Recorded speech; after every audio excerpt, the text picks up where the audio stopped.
Hi, good evening. Welcome back to my podcast. My name is Swamp Rose, and I am covering the Idaho 4 case, otherwise known as the case against Brian Koberger. And I have a special guest with me tonight.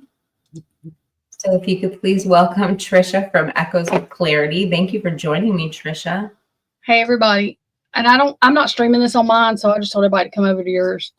Oh, well, I'm just grateful you jumped up here on panel because number one, you had so many insightful things to say about the new document that's just released, but we have a lot to go over. And so Trisha's brought the document, and we've already honed in on one specific paragraph we really want to talk to you guys about.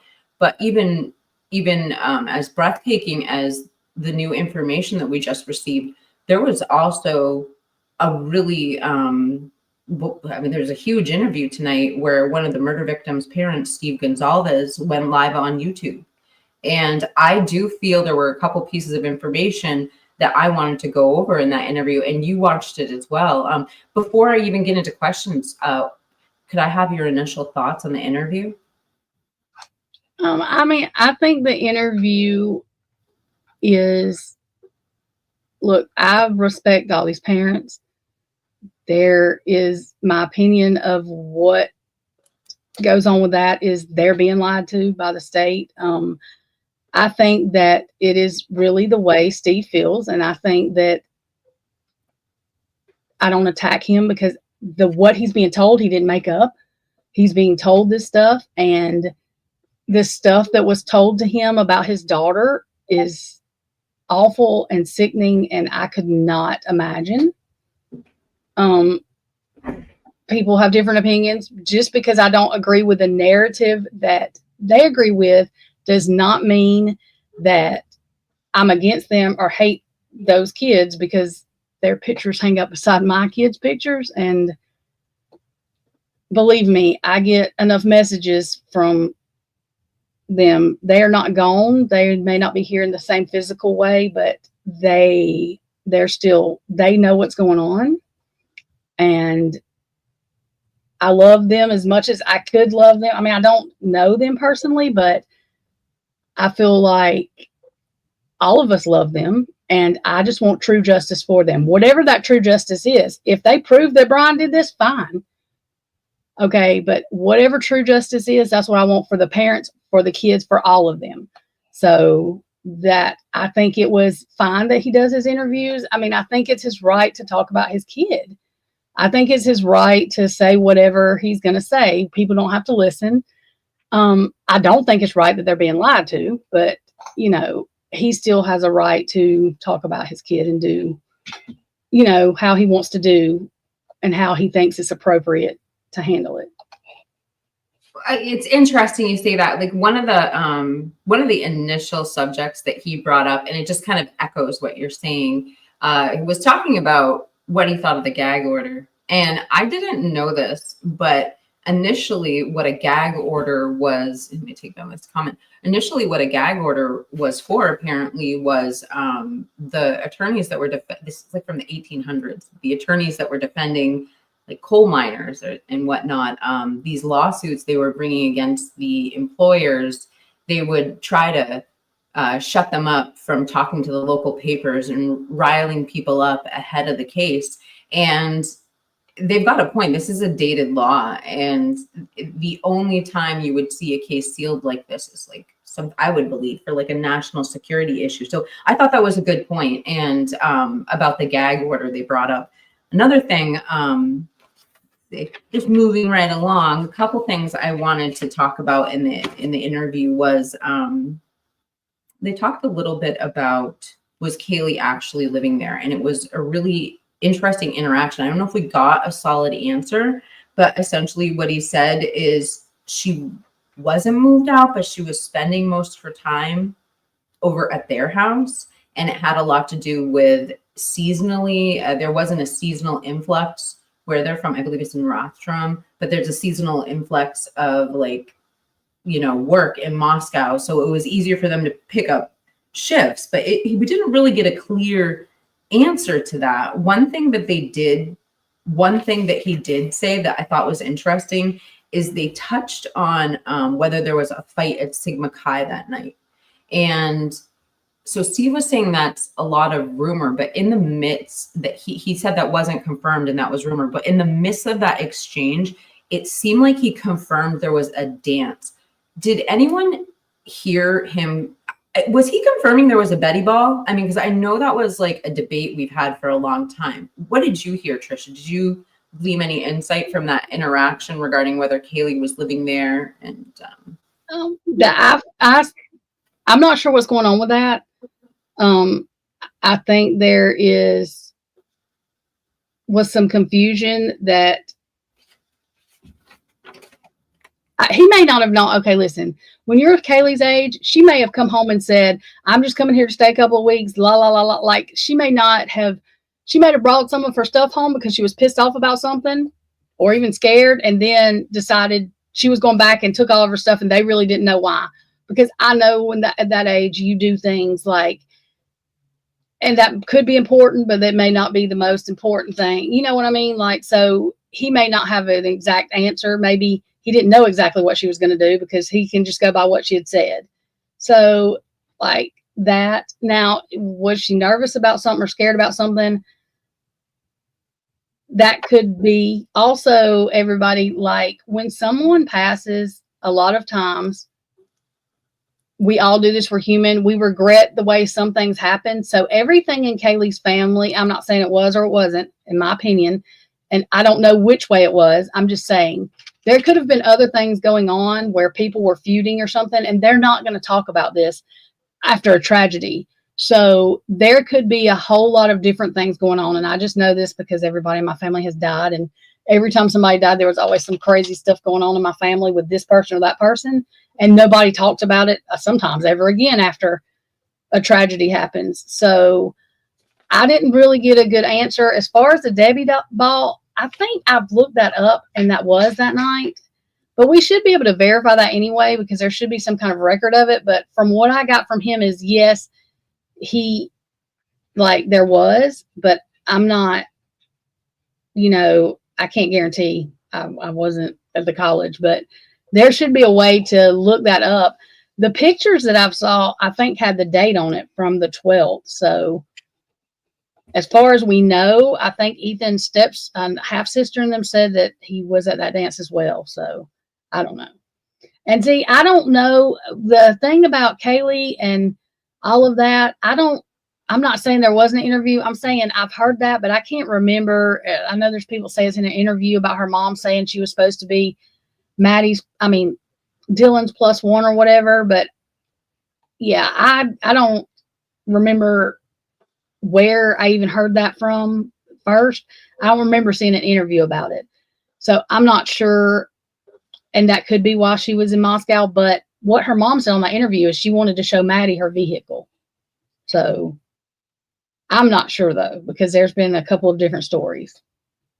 I know it's so hard to sort through the information. So every time we hear like a little statement, it's just, retaining it and kind of bouncing it off what we know. So one of the more intense parts of the interview was when, and it was, of course, I have echoed the same sentiments as you. It's so hard listening to the parent, a parent of the murder victim talk about these things. And so, obviously we're heading into really sensitive subject matter, but the next thing I wanted to kind of just bring to the audience is Daniel had asked Steve to clear up what he meant by the different injuries. Did you see that part? The different wounds? Yes.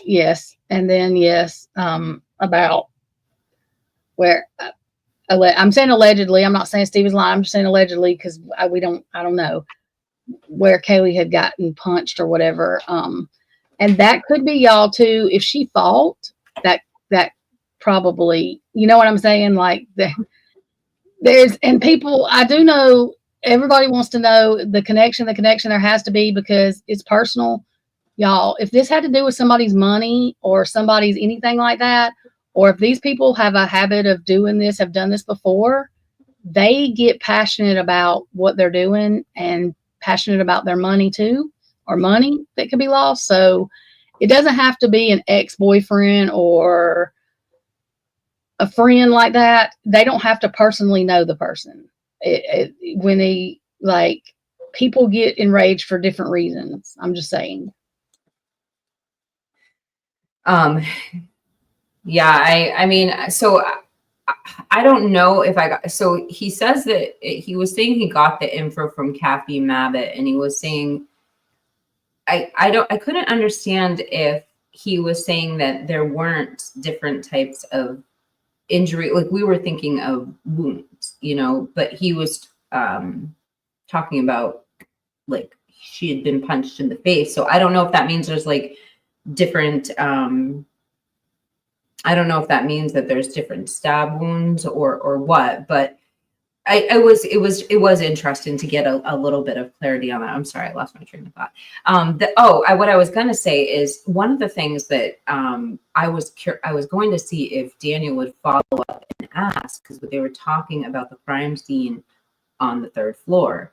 One of the things that just keeps lingering in my mind, and I'm just curious to know, I would be curious to know what Steve Gonsalves thought of it, is the other unknown blood DNA on the knife sheet. It's, you know, I mean, I just because he went there and he was talking about it, that would be an interesting follow-up question. Anyway, but that keeps coming to mind too. I don't want to say that. Yeah, I think there was a couple interesting things, just some clarity when he was talking about like parallel investigations, and that is an interesting thing. They made a comment about how he had come up with some information, and he didn't say who, but he said individuals, they asked him how he learned this info, and he said maybe it was luck, maybe it was determination, and that he had been basically studying this 10 hours a day, 7 days a week.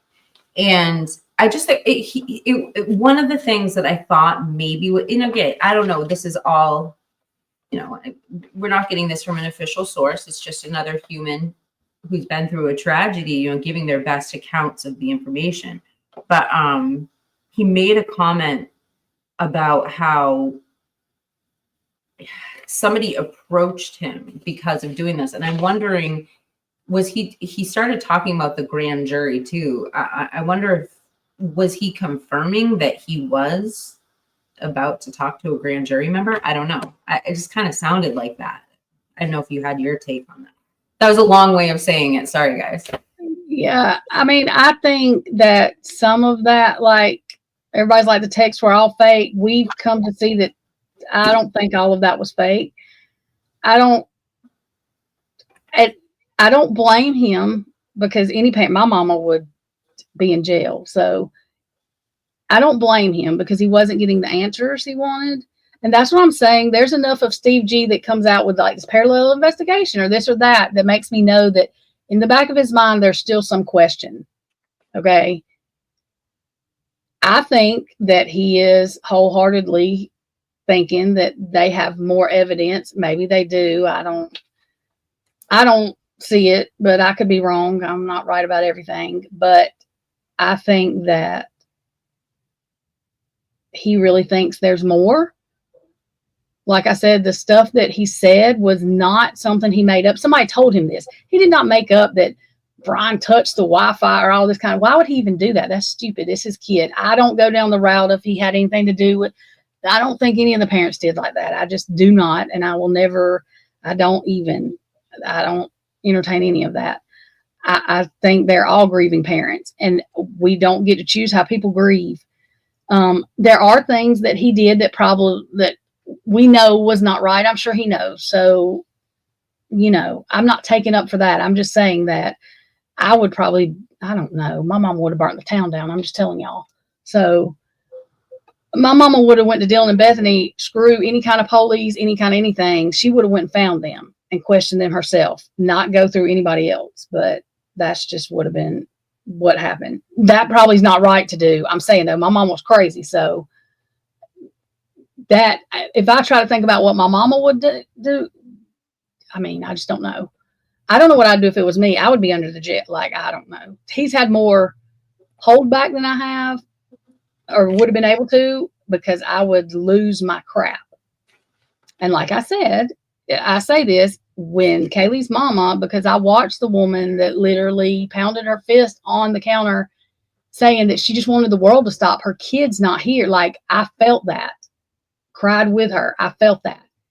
So it is so unfair. If this state, I can't guarantee they're lying to them. I just have a whole heart feeling they are. If they are, and something happens in that courtroom, they should go to jail, not the parents, because it's their fault. And I will hold to that forever, because you don't lie to a mama and a daddy about what happened to their kid. And I don't care if their kid's 50, you don't do it. And I just have a bad feeling about that. So, and I will hold to that. I promise y'all, I will. They better not put nobody in no handcuffs except the state, because it's their fault. They shouldn't have lied. And that's the way I feel. I'm trying to find my speculation banner. Like, what, trying to put up the everything we're saying, by the way, is speculation and our opinion. There we go. I found it. So one thing he did, it's interesting you mentioned the Wi-Fi, because that was definitely one of the more interesting questions. And he basically was saying he had access to some files that, you know, weren't open to the general public. And he says he must have had a mistake. He saw I believe it's called the EMDR. I wrote it down and I'm saying that wrong. But he saw what was like a Mac signature, he said. I have 15 pages of notes from the freaking interview, so it's hard for me to find that exact quote. But it was, he had seen that paperwork and he had thought that it said that the cell phone, he said he was mistaken, basically. And then you mentioned the parallel investigation. So he was talking about his, but he also talked about the FBI's parallel investigation. One of the things that came out, putting that aside, that, I mean, it wasn't confirmed. It was general knowledge, and he said he didn't know for sure. But talking about the doors neither of the doors worked correctly. And I don't know if that means that the slider was broken or if he was just saying it was an easy target for, you know, opening the door. I don't know. And then it's hard to know. It was difficult at sometimes, because I don't know what was speculation or what was said from the profiler. So it's hard to talk about the subject of DNA in the car that we were talking about. I don't know if I want to go there. The 911 call was interesting. So when you talk about additional information, that's what he was referencing in this interview, saying that more stuff was going to come out. And maybe that's what you were talking about, where we can bring up this new document, because we kind of just wanted to talk about what was current in the case. But he said something about the 911 call, the belated 911 call will play a role in the prosecution. Another thing he said, and this is, again, back to the conditions of the bodies. He made one statement about two of the victims.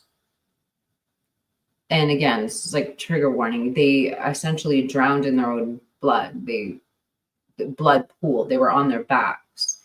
But I don't know who that could be, because when we read the new documents, I mean, one of the things it says is that Xana was on her side, I believe, right? With her head. I don't know who they're referencing, but Well, it says, and I will read it, part of this document, y'all. The document is actually what Hitler ordered about the 911 call, and the text messages going through or being admissible in court. But the issue is we don't get there. You'll see why. But it says that her feet were laying toward the door and her head was laying toward like the hall, I guess. So I didn't say whether she was on her side. That's just what it said.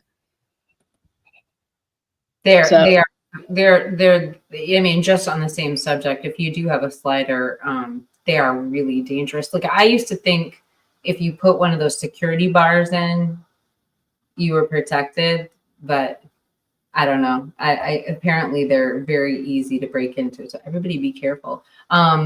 Let's see. After the crime, there's a picture of, okay, that was what I was referencing, a picture of Barstool used to keep it from opening. I wonder how long it had been there and who placed it there. I do too. Bitch girl, if Xana had a blanket on her, then somebody had to put that blanket on her because of where she was. I don't understand that. But if that is the case, then somebody did that. That was done. But that's not even the point. That just sounds like kind of and I respect Fuji. That just kind of sounds like an excuse or whatever to, and maybe somebody told him that. He didn't make that up. Somebody's told him that again. So I'm saying, though, that just sounds like an excuse to kind of, for the reason 911 wasn't called, even though they were scared. Dylan going to Bethany's room, she saw Xana on the floor. So 911 wasn't called because she couldn't see BLOD. She thought, because of a blanket. And that's just, in my opinion. Well, I don't know. Like. Since we're on the subject, why don't we bring up that document? I mean, I heard you reading it earlier and you brought up so many good points. And I think that the other thing too is this is new today. So if you haven't read this document, just to the audience, there are things in here we haven't heard before. And it's regarding the interaction before the 911 was called. Do you have it up, Kiki, or do you want me to bring it up? Let me pull that up. Although I have like 30 tabs open. Let's hope I get the right one. Here we go. State's order. Let's see. Yeah, this is the one. And I don't know. I mean, we can read page 4. I kind of feel like maybe we should read the document in the entirety. I'm not trying to make. Oh, yeah, we can. If you want to, that's fine. I mean, because it doesn't take long to get to page 4 anyway. You want to read? I'll let you read it, like I said, because I want your reaction from it when you read it, especially when you get to that part. Because you'll probably have to read it again because I did. I'm like, wait, what? So, all right. So I'm going to anybody that has not seen this document, I'm just letting y'all know, pay attention and then just remember not the transcript from the 911 call, but the 911 call we all heard, especially as we get to page 4. That's what you have to remember. Okay. And when we get to page 4, I'll stop so that you can break down a little bit of what you were saying earlier too. So okay. So this is actually, I'm going to take us off the screen here. There we go. All right. So this is the order in state's motion in Lemony regarding text messages and 911 call. Introduction. DM and BF are 2 of the surviving roommates of 1122 King Road. At the time of the homicides, they were believed to have occurred. DM saw a masked intruder in the house and began calling and texting the other roommates, including BF. Approximately 8 hours after DM saw the intruder, BF called 911 from her phone. Before the court is the state's motion to allow the text messages of DM and BF, testimony about their conversations with each other about what DM saw, and the 911 call. The state urges that these communications are either not hearsay or qualify under one or more exceptions to hearsay rule.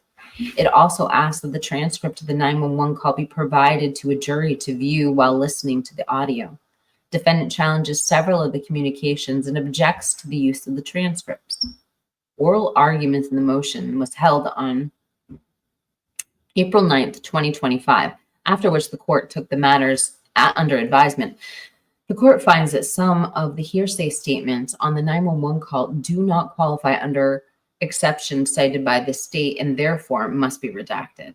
However, the balance of the 911 call, as well as the text conversations noted herein, are likely admissible, provided that the requisite foundation is laid at trial. The transcript will allow as a demonstrative aid, again, assuming proper foundation is established. Standard. Whether a statement falls in the present sense, impression, or an excited utterance exception is a question that is left to the sound discretion of the trial court. Giving consideration to the totality of the circumstances, State versus Stover, I-26 Idaho 258, 262 through 63, 881, page 2D 553, 557 through 58, Court of Appeals 1994. Use of demonstrative aids is also a discretionary determination. State versus Weigel. I-65, Idaho 482, 47, 447, page 3D 930, 935, 2019, setting IRE 611. On discretionary matters of the trial court must 1, correctly perceive the issue as one of discretion, 2, act with the outer boundaries of its discretion, 3, act consistently with the legal standards applicable to the specific choices available to it, and 4, reach its decision by exercise of reason. Lunenburg versus My Fun Life. I-63, Idaho 856, 863, 420, page 3D. I think this is I-87, or I guess 187, 194, 1998. Facts. After spending the evening out, roommates DM and BF, Kaylee Gonsalves and Madison Mogan returned to their home at 1122 King Road in the early morning hours of November 13th, 2022. At approximately 2 a.m., they met in Kaylee's bedroom. I'm going to grab the highlighter. Hold on. Okay, and I'm going to say something while she's doing that. There are some stuff in here that we really need to talk about. What she just said about them meeting in Kaylee's room. Let her read the rest of it about Xana and Ethan. But remember the PCA and what was said? And this is all wild to me. That I forgot about some of this stuff in here. I'm glad we went from the beginning. So a lot of this starts, you're probably going to be confused because I still am, but this next part's important. All right. Hold on. All right. So at approximately 2 a.m., they met up in Kaylee's bedroom and talked for a while after going to bed.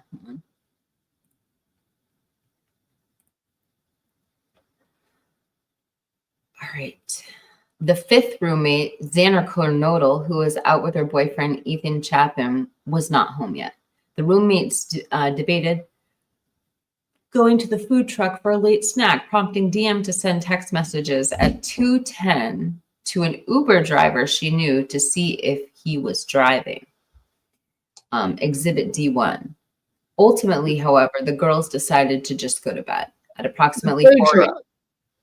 The food truck that Kaylee and Maddie had just went to and got food from.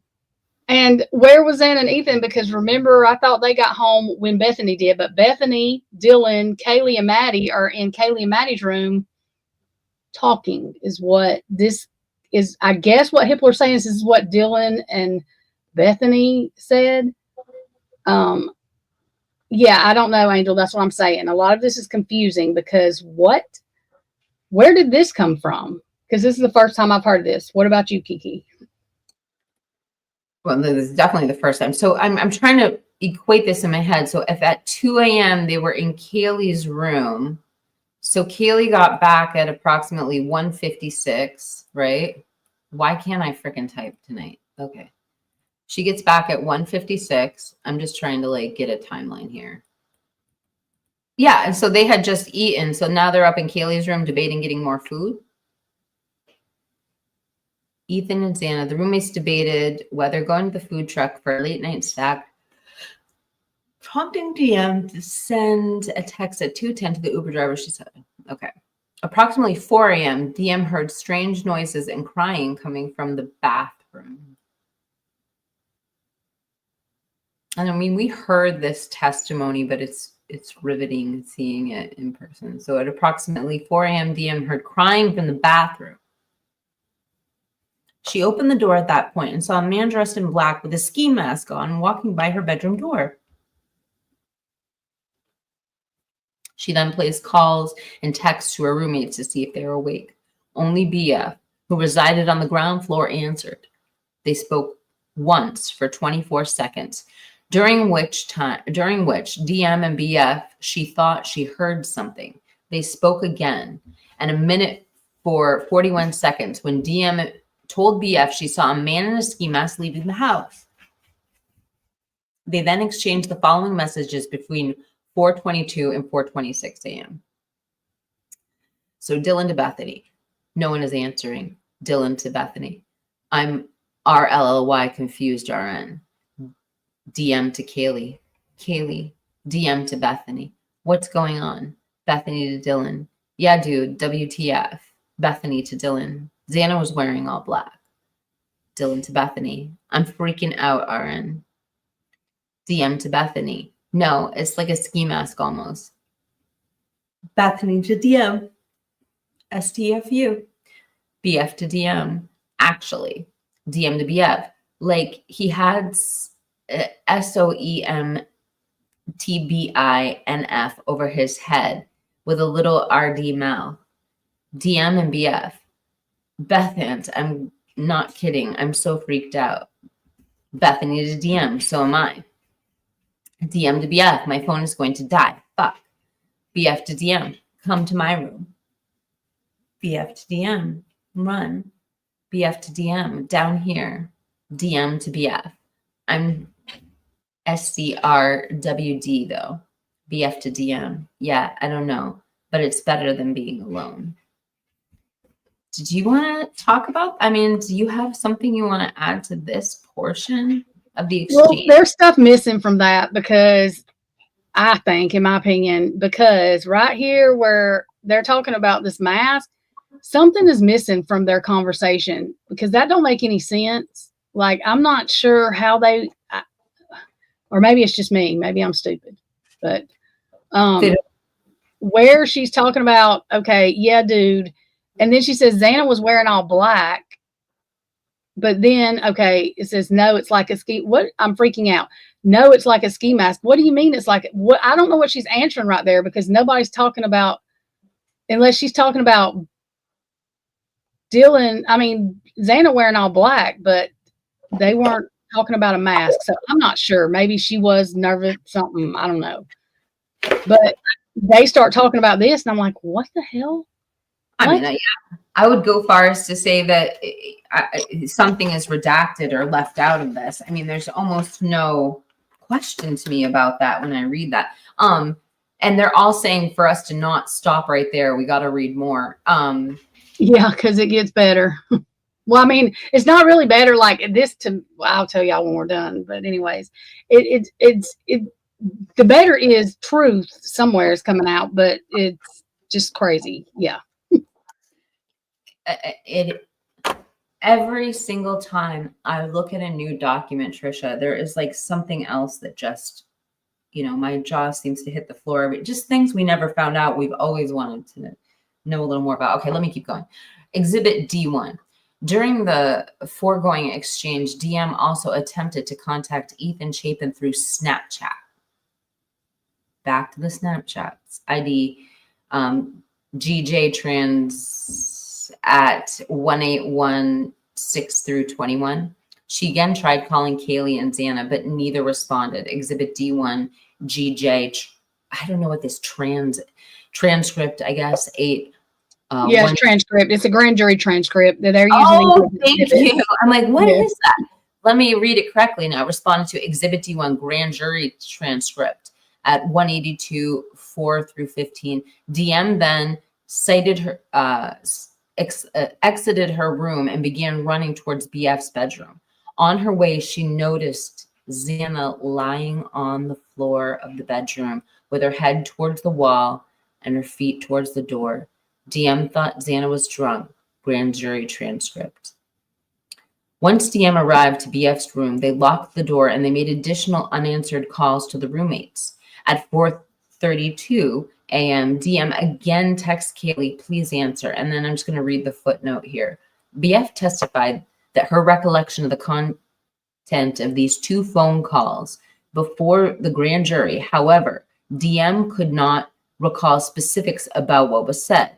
Grand jury testimony. So that's interesting because I don't think we had confirmation that Bethany actually did you know Bethany? I mean, I didn't know she actually testified. We were all wondering.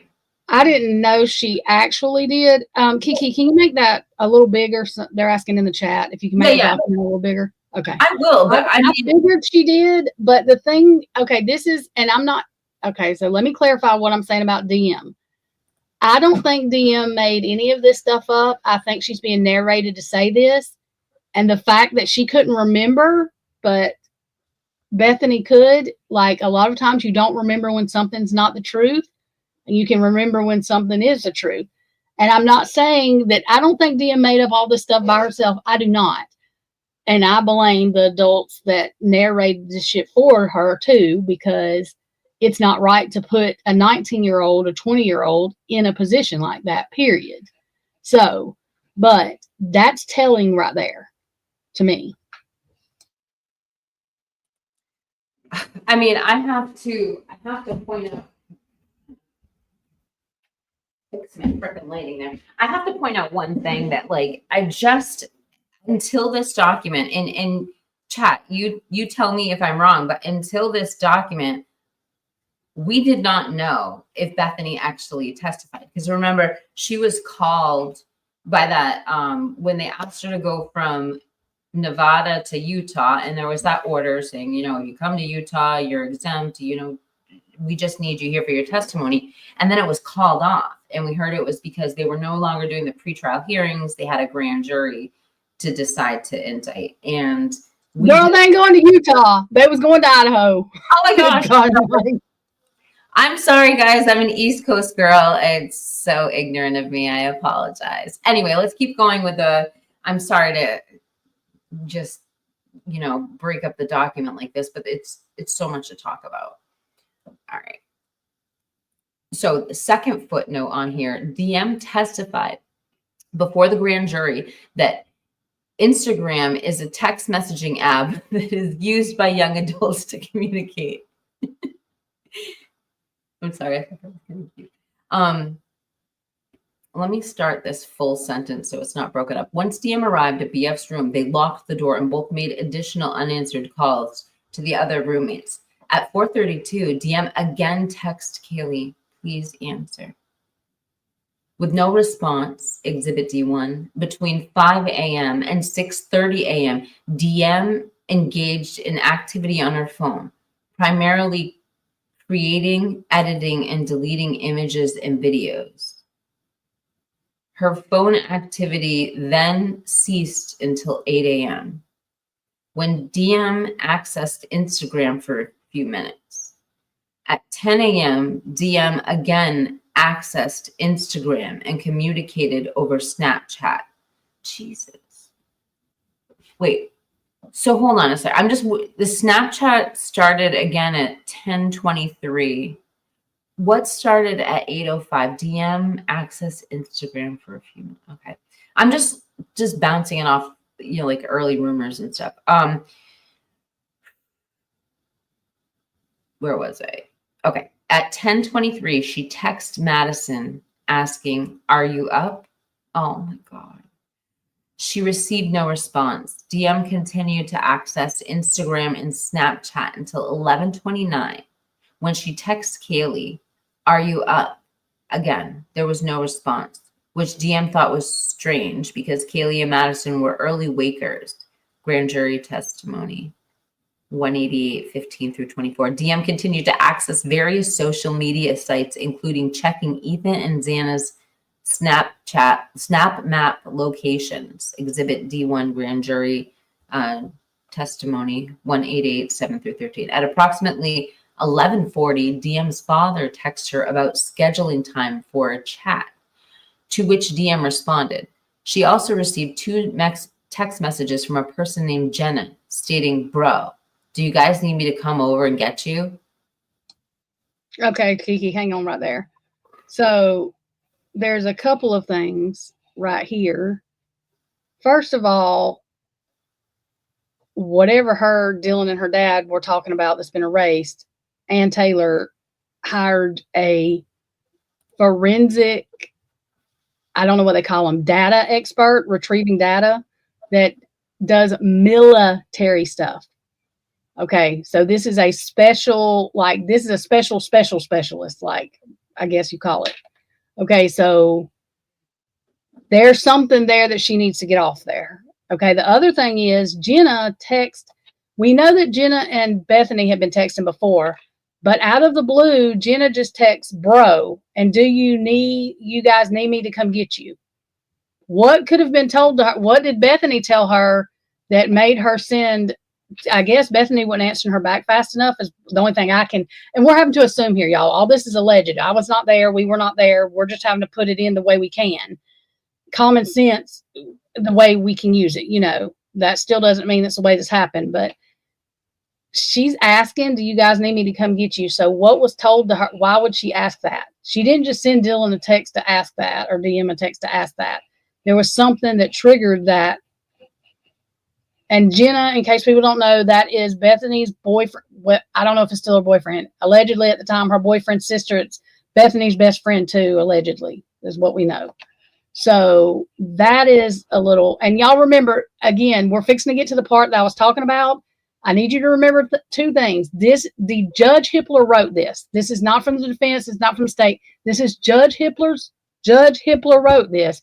And remember what we heard in the 911 call, especially the part of Hunter banging on the door. And Kiki, you can go on from there. Now, this is the part where I said everybody, Kiki's reaction when we get to this next page. Okay. And you know what? I'm going to highlight what you just said about Jenna, and I'm going to come back and give you a remark on that in a second. Here we go. Whew. All right. At approximately 11:50 a.m., DM called her friend EA and asked her to come over and check on the house because she was scared. EA and her boyfriend, HJ, came over. Exhibit D1, grand jury transcript 276, 9 through 12. They met DM and BF at the bottom floor of the house. Grand jury testimony 277, 2 through 4. Together, DM and BF and HJ started to walk up the stairs to the second floor. When they reached the second floor, HJ went to the kitchen and grabbed a kitchen knife. When he came back out, DM saw Xana again for a split second. Stop right there. Okay. DM saw Xana. Nobody's on the phone with 911, y'all. The door's closed. Remember, the fucking door's closed. The door's closed. DM saw Xana again. This is from the judge. Okay. Keep going. No, I think I want to stop on that for a second because if you have something, I figured you were going to. This is Kiki's reaction, and she hadn't finished reading it yet, but I knew that she was going to have something to say. Yeah, and it tells you at the end of this, it will confirm that nobody's on the phone with 911 right now. Y'all will see. But, okay, I'm going to keep going. I'm going to stop being that person. I'm going to keep going. Well, no, you can say something, but you probably want to read the rest of it, and that way you can get your whole comment in because you're going to have a lot to say. All right. And I just started bawling because I thought she had just I don't even know. I thought maybe she was still just drunk and all asleep on the floor. Grand jury testimony 190, 1 through 25, 245, 22 through 246, 20. BF also saw Xana lying on the floor at 2:31. Grand jury. I'm sorry. I'm sorry. I'm a little bit discombobulated right now. All right. HJ told DM and BF to get out. EA, who had started up the stairs, also turned around after Hunter instructed her not to come any further. They both went outside. Shortly afterwards, HJ exited the house and told them to call 911. He was pale white and mentioned something about someone being unconscious. Okay, Kiki, before you start this, and we can stop right there. Y'all, the judge didn't make this up. This, if you look at the top of that where it says, I just started bawling, this is what DM testified to. Okay, but do y'all remember the 911 call where he was beating on the door? There's a freaking problem with this. And if the judge didn't catch it, I don't know how he didn't. We listened to the 911 call. They called at 11:56 after he got outside, after Dylan saw Xana again, and so did the rest of them. The door's not closed. Then he called 911. Remember, he was beating on the door, calling Xana and Ethan's name in the 911 call. What? The judge didn't just say this was not his opinion. This is what I gathered from this, and I just realized this too. He is stating what Dylan stated, I think, in the grand jury testimony. Actually, is what it looks like, because if you go up, it says where I just started bawling because I thought what he's saying is this is what Dylan testified to. So, we have a freaking problem, because now we've heard a 911 call that there's on legal documents, and these legal documents contradict each other. There's a problem. Okay, Kiki, your thoughts. Hold on. I want to just skip this next paragraph, and then I'm going to say something because it's okay. Yeah, that's fine. Okay. At 11:56, BF called 911 from her cell phone and spoke to Carol, we'll call her CC, the 911 dispatcher. The call lasted 4 minutes and 11 seconds. During the call, the phone was passed around to different individuals, including BF and DM and HJ. And the unidentified female speaker, heaving heavy breath and crying can be heard throughout the call. BF spoke first, stating something is happening. Something's happening in our house, and we don't know what. If they didn't, okay, I'll stop it. States exhibit, S2 911 call audio. BF attempted to provide an address of the house to dispatch, but could not continue. At that point, an unidentified female speaker took the phone and provided the address to BF's phone number. The following exchange ensued. 911 operator. Okay, and tell me exactly what's going on. Female. One of our roommates who was passed out and she was drunk last night and she's not waking up. 911 operator. Okay. Female. Oh, and they saw some man in their house last night. Yeah. 911 operator. And you are with the patient? DM. Hi, this is DM. 911 operator. Okay, I need someone to help. I need someone to keep the phone. Stop passing it around. DM. Can I just tell you what happened pretty much? 911 operator. What's going on currently? Is somebody passed out right now? DM. I don't really know, but pretty much at 4 a.m. I just want to put a marking on this one. It's a weird interaction, right? I mean, everything's weird about this. Don't get me wrong. Okay, I need to know what's going on right now. If someone is passed out, can you find out? DM, yeah, I'll come. Come on, B. We got to go check. But we have to. Is she passed out? She's passed out. What's wrong? She's not waking up. And the issue with this transcript, y'all, is it doesn't show or tell where he's banging on the door, calling her name. That's on the 911 call. And Jeff, I don't know the timestamp. I know it's not in the transcript. That's why I specifically said, y'all, I'm not talking about the transcript. Remember what you heard on the 911 call and then what's being said now. That's why I said that. I mean, like, before I even give my because I have multiple reactions to, what I'm reading. But one of the things that strikes me is the thought of somebody like I said, I want to give benefit of doubt and context, but it's like the thought that you think somebody is passed out and you don't run to them to give medical aid. You know what I mean? Like, even a stranger, even an enemy, you know what I mean? Somebody passed out, you immediately give medical aid. And I am baffled by this interaction. You can tell Dylan still knows something is wrong whenever that morning when Hunter and them go up the stairs, he goes and grabs a knife. They see Xana again. This is not Hippler's opinion of what the 911 call was. This is what Dylan testified to, y'all, with the grand jury. She said this stuff about them going upstairs and that stuff happening. This is not Hippler. And if you read, and the way I realize that is because it says in the middle of that, because that didn't make sense. I just started bawling. I was like, why would Hippler be bawling? And he's not talking about what he's doing is quoting what Dylan was saying. So the grand jury testimony is this. And so either one of the two things, the thing that Hippler, I don't think, realized when he did this is the 911 call contradicts what Dylan has said in this. And he's trying to make it admissible, but when, you know what I mean? How the hell are you going to do that? Did you just miss? This is what I was talking about was important. Like literally, if for everybody to see, how can you make this admissible? Because she testified, and what she testified to in that grand jury matters. Watch the Karen Reed case. If she changes it, they can throw her off the stand, and nothing she says matters. Okay, she cannot change it. So Hippler has a problem because the 911 call that we listened to, that he's saying is real, and that's in documents, because he's wanting to let people listen to the call. Literally, we need to listen to 911 call again. It contradicts this. Okay, let me keep reading. And then I did have some more points about Hunter J, and we'll get back. We're going to go all the way back, you guys, to when Hunter came in and grabbed the butcher's knife. But I just want to get through this part of the document.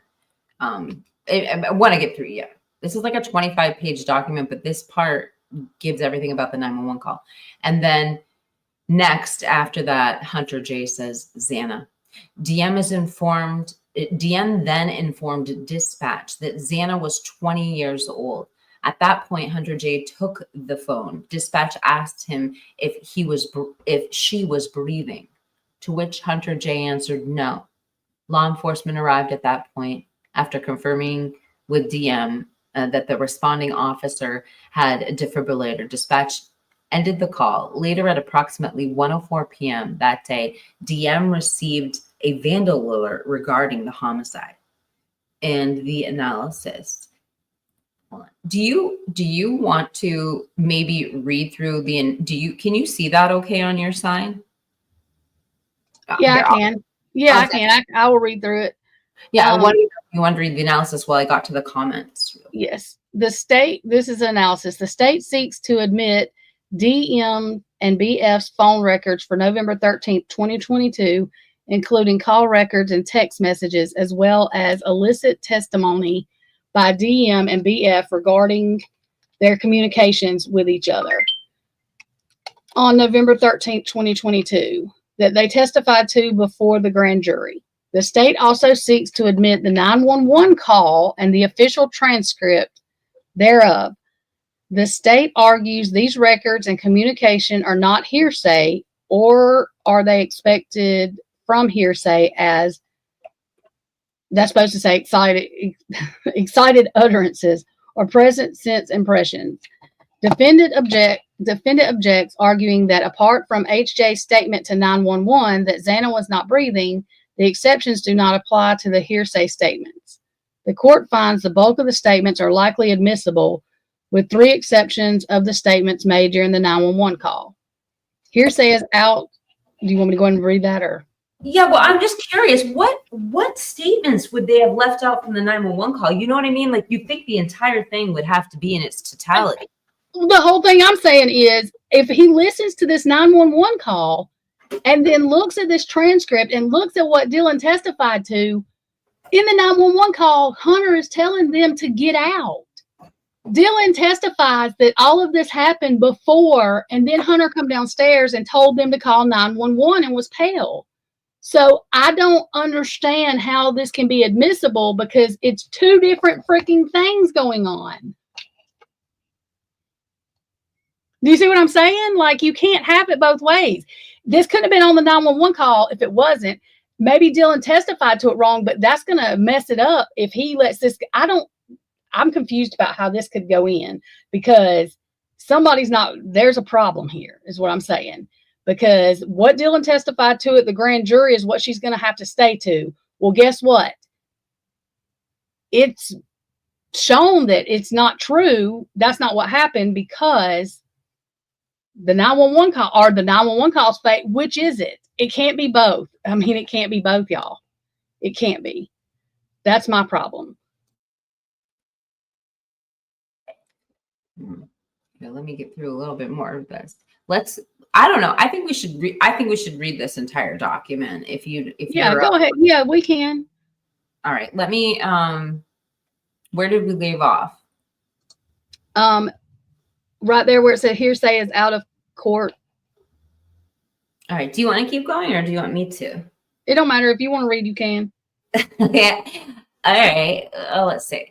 Hearsay is an out-of-court statement admitted to prove the truth of the matter asserted. IRE 801. To be hearsay, the statements must be intended as an assertion of fact and offered by the proponent for purposes of proving the truth of the assertion. State versus Guerra, I-69, Idaho 486, 500, 497, page 3D, 1106, 1120, 2021.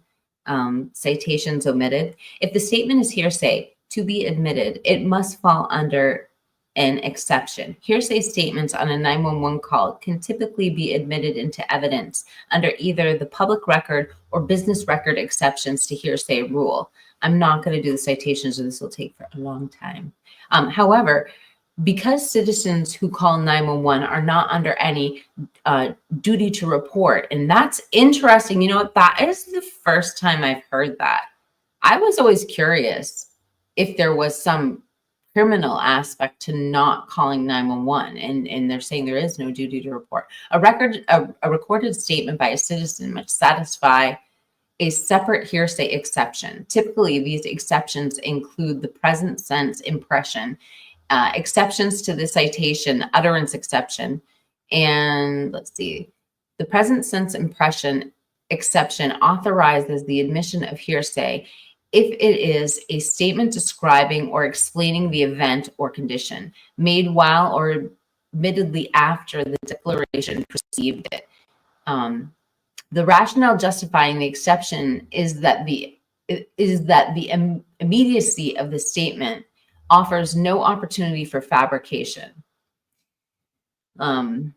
This rule recognizes that in many, if not most instances, precise contemporaneity is not possible, and hence a slight lapse is allowable.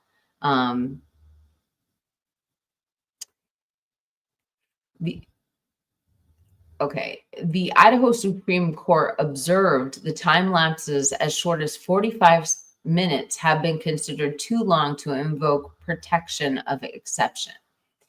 The excited utterance exception to hearsay rule authorizes the admission of hearsay if testimony recounts a statement relating to a startling event or a condition while the declarant was under the stress of an excitement caused by the event or the condition.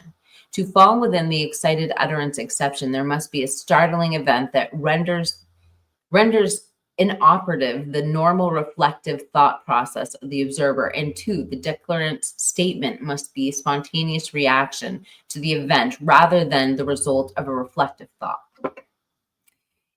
In consideration, and I'm going to stop when we get to the text messages because I do want to go back to what we read. We said we were going to, and I know the audience wants to. In consideration whether the statements meets the excited utterance requirements, the totality of the circumstances must be considered, including the amount of time that elapses between the startling event and the statement, the nature of the condition or event, the age of the condition of the declarant, and the presence or absence of self-interest, and whether the statement was voluntarily made in the response to a question.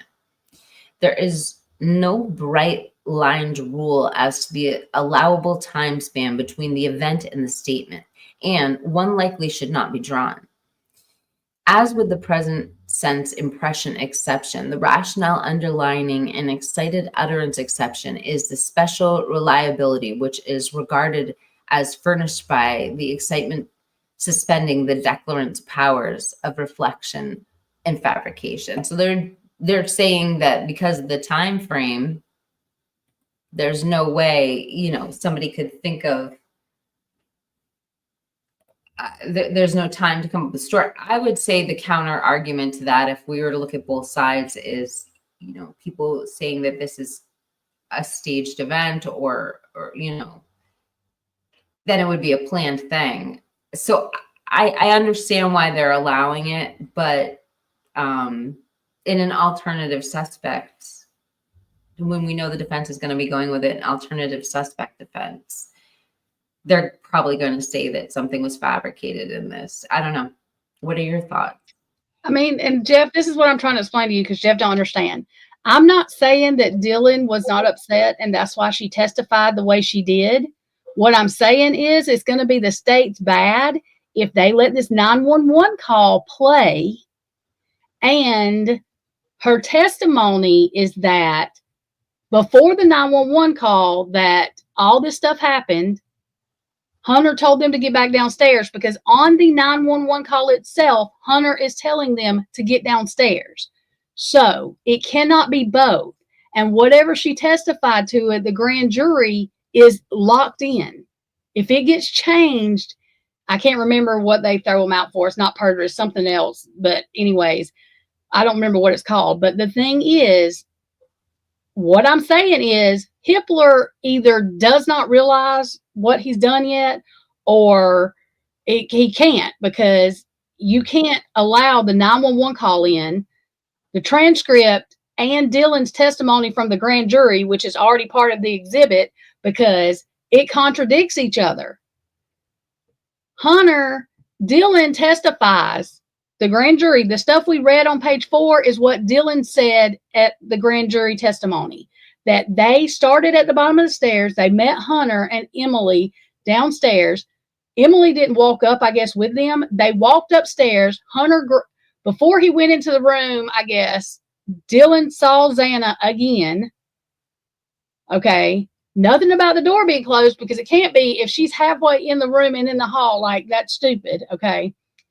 She gets upset and starts bawling. It says, I start bawling, because I was like, wait a minute, why is Hippler? And I realized, oh, he's saying what she testified to. Okay. So all of this is what she testified to. Okay. Saying she started crying because she realized then, I guess, something was wrong with Xana. She thought maybe she was still just drunk laying on the floor there. Okay. What I'm saying is, Hunter, nobody said anything about him opening the door. Maybe Dylan didn't say that part right then. Okay. What I'm telling you is Dylan continues talking or testifying and says they went downstairs. Hunter told him to get downstairs. Emily was almost up the stairs. Emily turned around and went back down the stairs.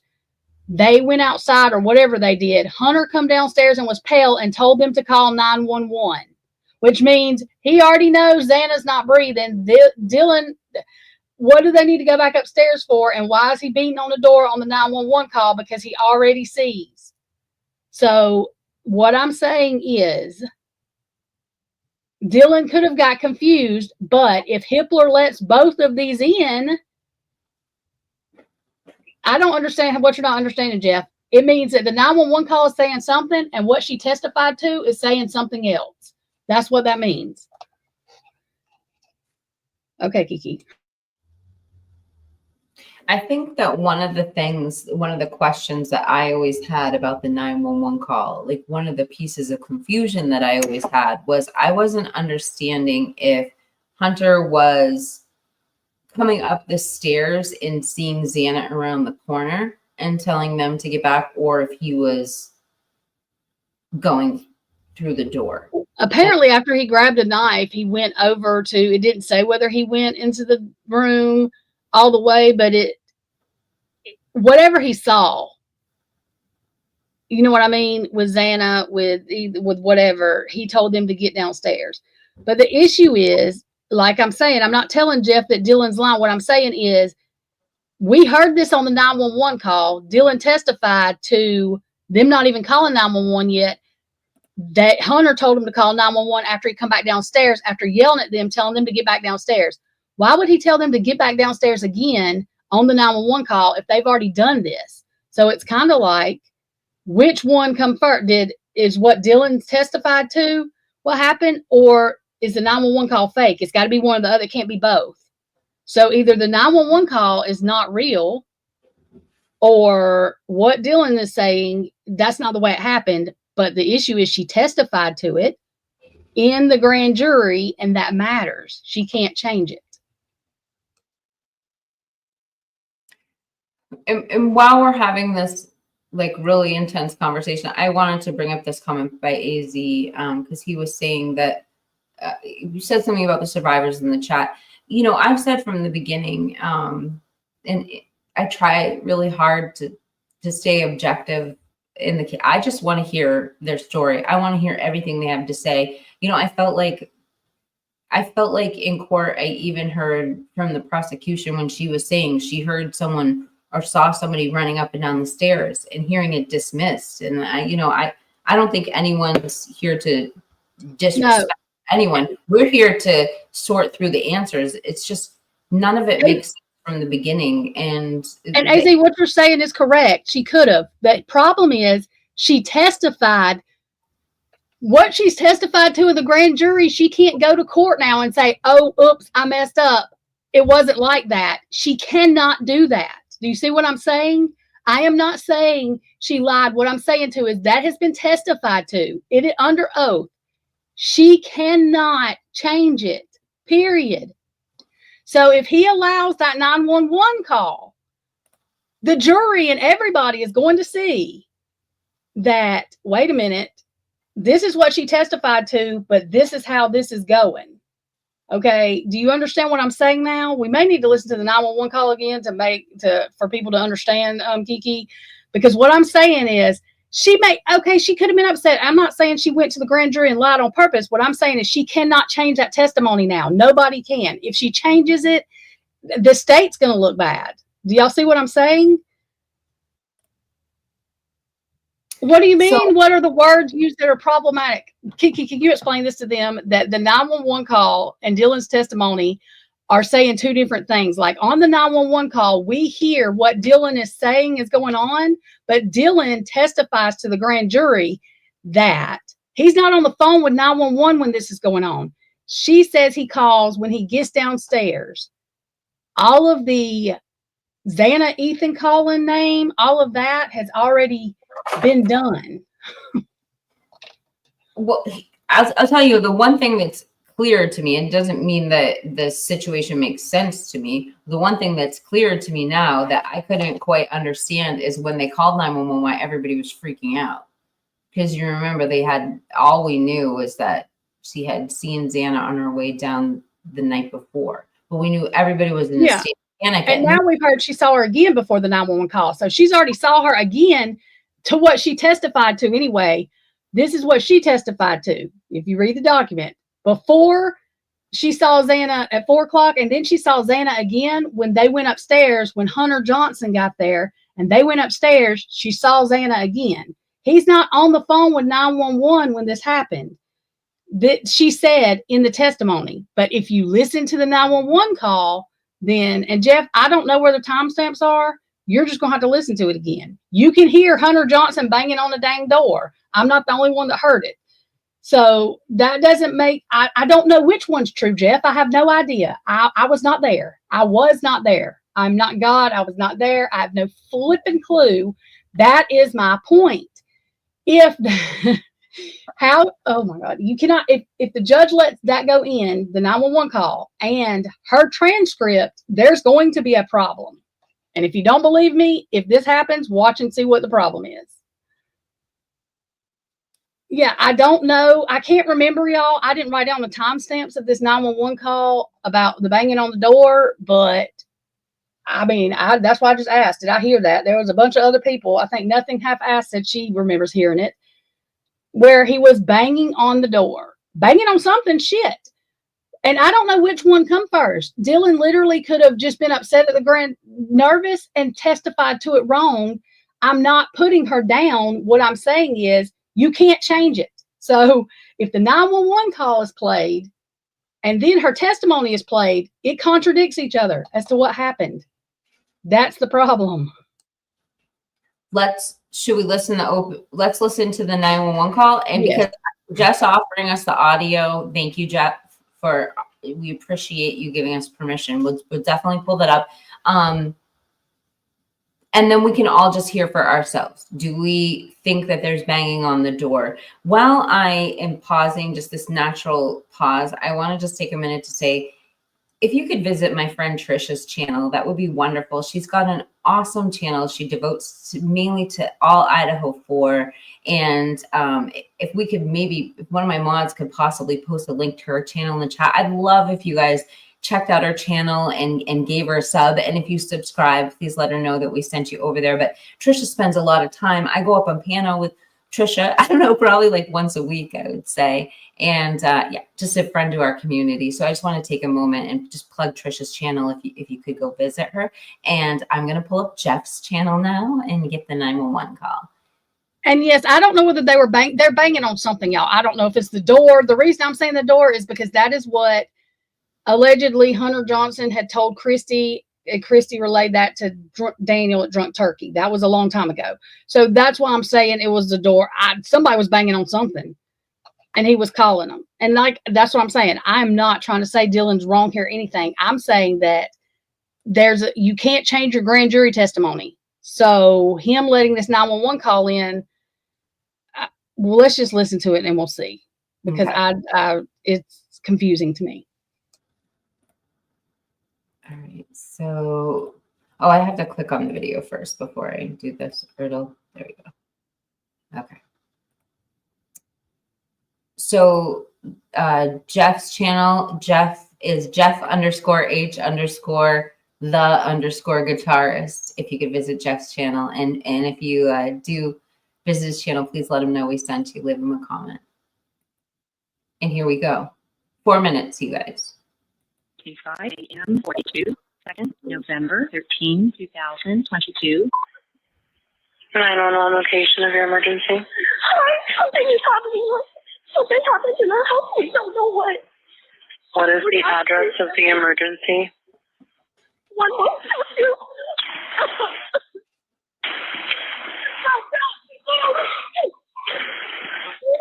What is the rest of the address? Oh, Kings Road. Okay. And is that a house or an apartment? It's a house. Can you repeat the address to make sure that I have it right? I'll talk to you guys. We live at the White, so we're next to them.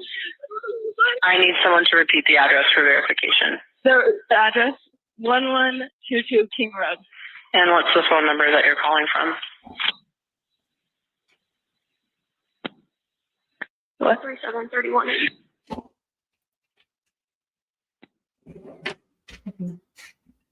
And tell me exactly what's going on. One of the roommates has passed out, and she was drunk last night and she's not waking up. Okay. Oh, and they saw some man in their house last night. Yeah. Sorry.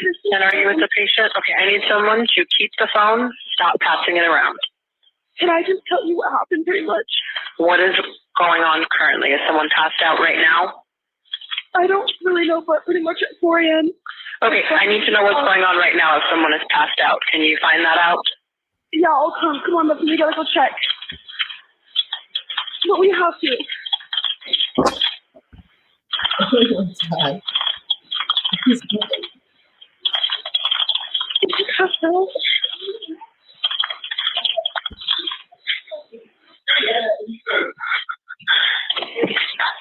Okay, this is where.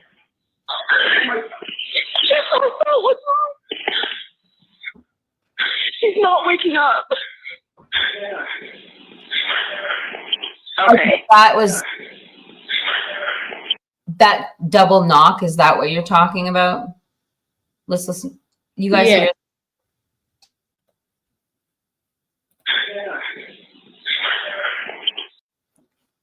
Xana, bang, bang. I'll keep going. I shouldn't stop the 911 call right there. Okay. One moment. I'm getting help started that way. Okay, thank you.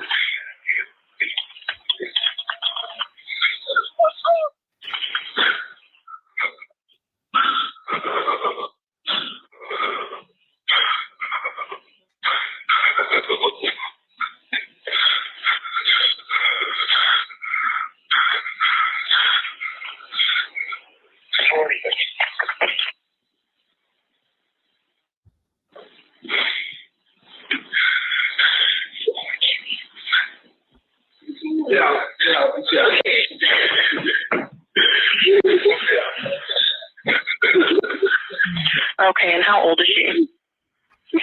She's 20. 20, you said? Yes, 20. Okay. Hello? Hello? Okay, I need someone. Where's the part where he tells him to go downstairs, though? 4 different people. Okay, sorry, they just gave me the phone. Is she breathing? Hello? I'm sorry, Trisha, say that again. I apologize. I didn't hear you. It may be coming up, but the part on this call where he tells them to go back downstairs, He and just it may be coming up. get back. Is that what you're saying when he says get back? Yeah, when he tells them, yeah, because they were, and he tells them to get back down the stairs because that was on the 911 call. And it may be after this. I can't remember. That's what I'm saying. I can't remember the timestamps. But, and yes, he could have been trying to wake her up. What I'm saying, the reason I said that about the door is because that is what Christy said about the door being closed. She could have been lied to. They could have, somebody, if she told Hunter, then, I mean, I don't know. I'm just saying. That's, I have no idea. I was not there. Don't know who said what to anybody. All I can say is what we've been told.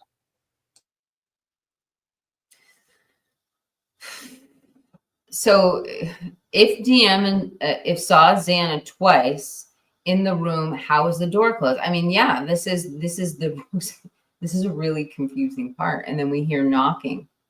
Did he walk by Xana and go knock on the door?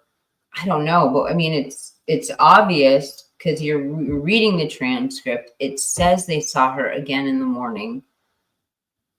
We know she wasn't in the room by what we're reading with our own eyes.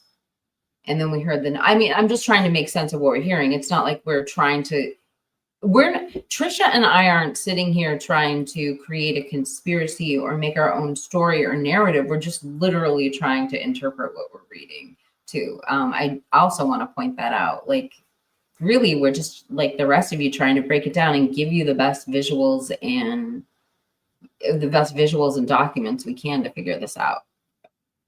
Anyway, let's keep going with the 911 call. Is she breathing? No. Okay.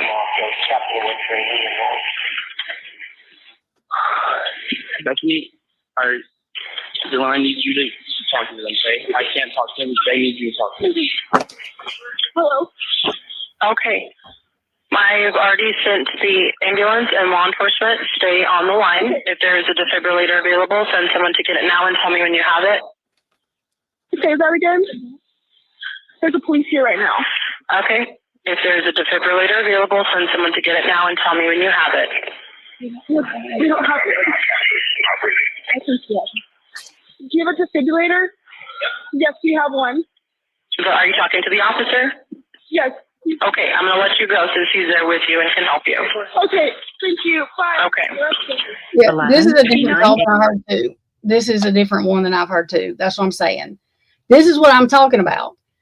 I don't know what call they're going to play in court. I have no idea. But the call that I heard had Hunter either saying get back or go down, get downstairs, get away or something. And what I'm saying is, like Kiki said, I'm not trying to create anything that's happening. And Christy could have been lied to. That's what I'm saying. If she's saying Hunter Johnson told her they had to break down the door and now she's finding out they didn't, y'all, this is going to cause a lot of emotional hurt. That's what I'm talking about. How many lies have these parents been told? And Jeff, that's what I'm saying to you. Yes, you have all those excuses, but I know you remember that Christy thinks that they had to break down the freaking door. So that's what I'm saying. What the hell is really going on? And I've only heard one version of it, but the version I heard, you could hear the knock a little better, and Hunter told them to either get back or go downstairs, whichever one. No, I didn't kind of misremember the 911 call. I remember the freaking 911 call I heard because we discussed it. I don't know which one's correct because hell, I was not there. I have no idea. But I think from what I remember, it's the one that they said was the original or whatever. I don't know. That's what's confusing about it. So I'm not sure. That's my whole point. What the hell is the truth? Also, the police lied on Dylan, and I don't care how much anybody is mad at Dylan. I gotta get upset, but I do think that she was coerced. I don't think she did all this shit by herself, come up with stuff. I think she was threatened, and I think that whoever the hell threatened her should be in jail because that's bullshit. But the issue is this. Dylan told them that she could not identify Brian Koberger as the person. She also said something, y'all, I don't know exact words. So if y'all are trying to quote me, not going to happen. I don't know. But she said something about she thinks she would remember him if, and I think Ann or Massive was talking about this. She thinks she would remember if that was him or whatever, and she does not think it was. So Dylan did not tell them that was Brian Koberger that she saw. She told them that she didn't think it was. They come up with that shit. They come up with it. So I'm not just making shit up off my head because, see, the issue, this is what makes me mad with people. I am not chanting for Brian Koberger to get away with murdering somebody. I am chanting for the freaking truth for these 4 kids. Whatever that truth is. I don't care what it is.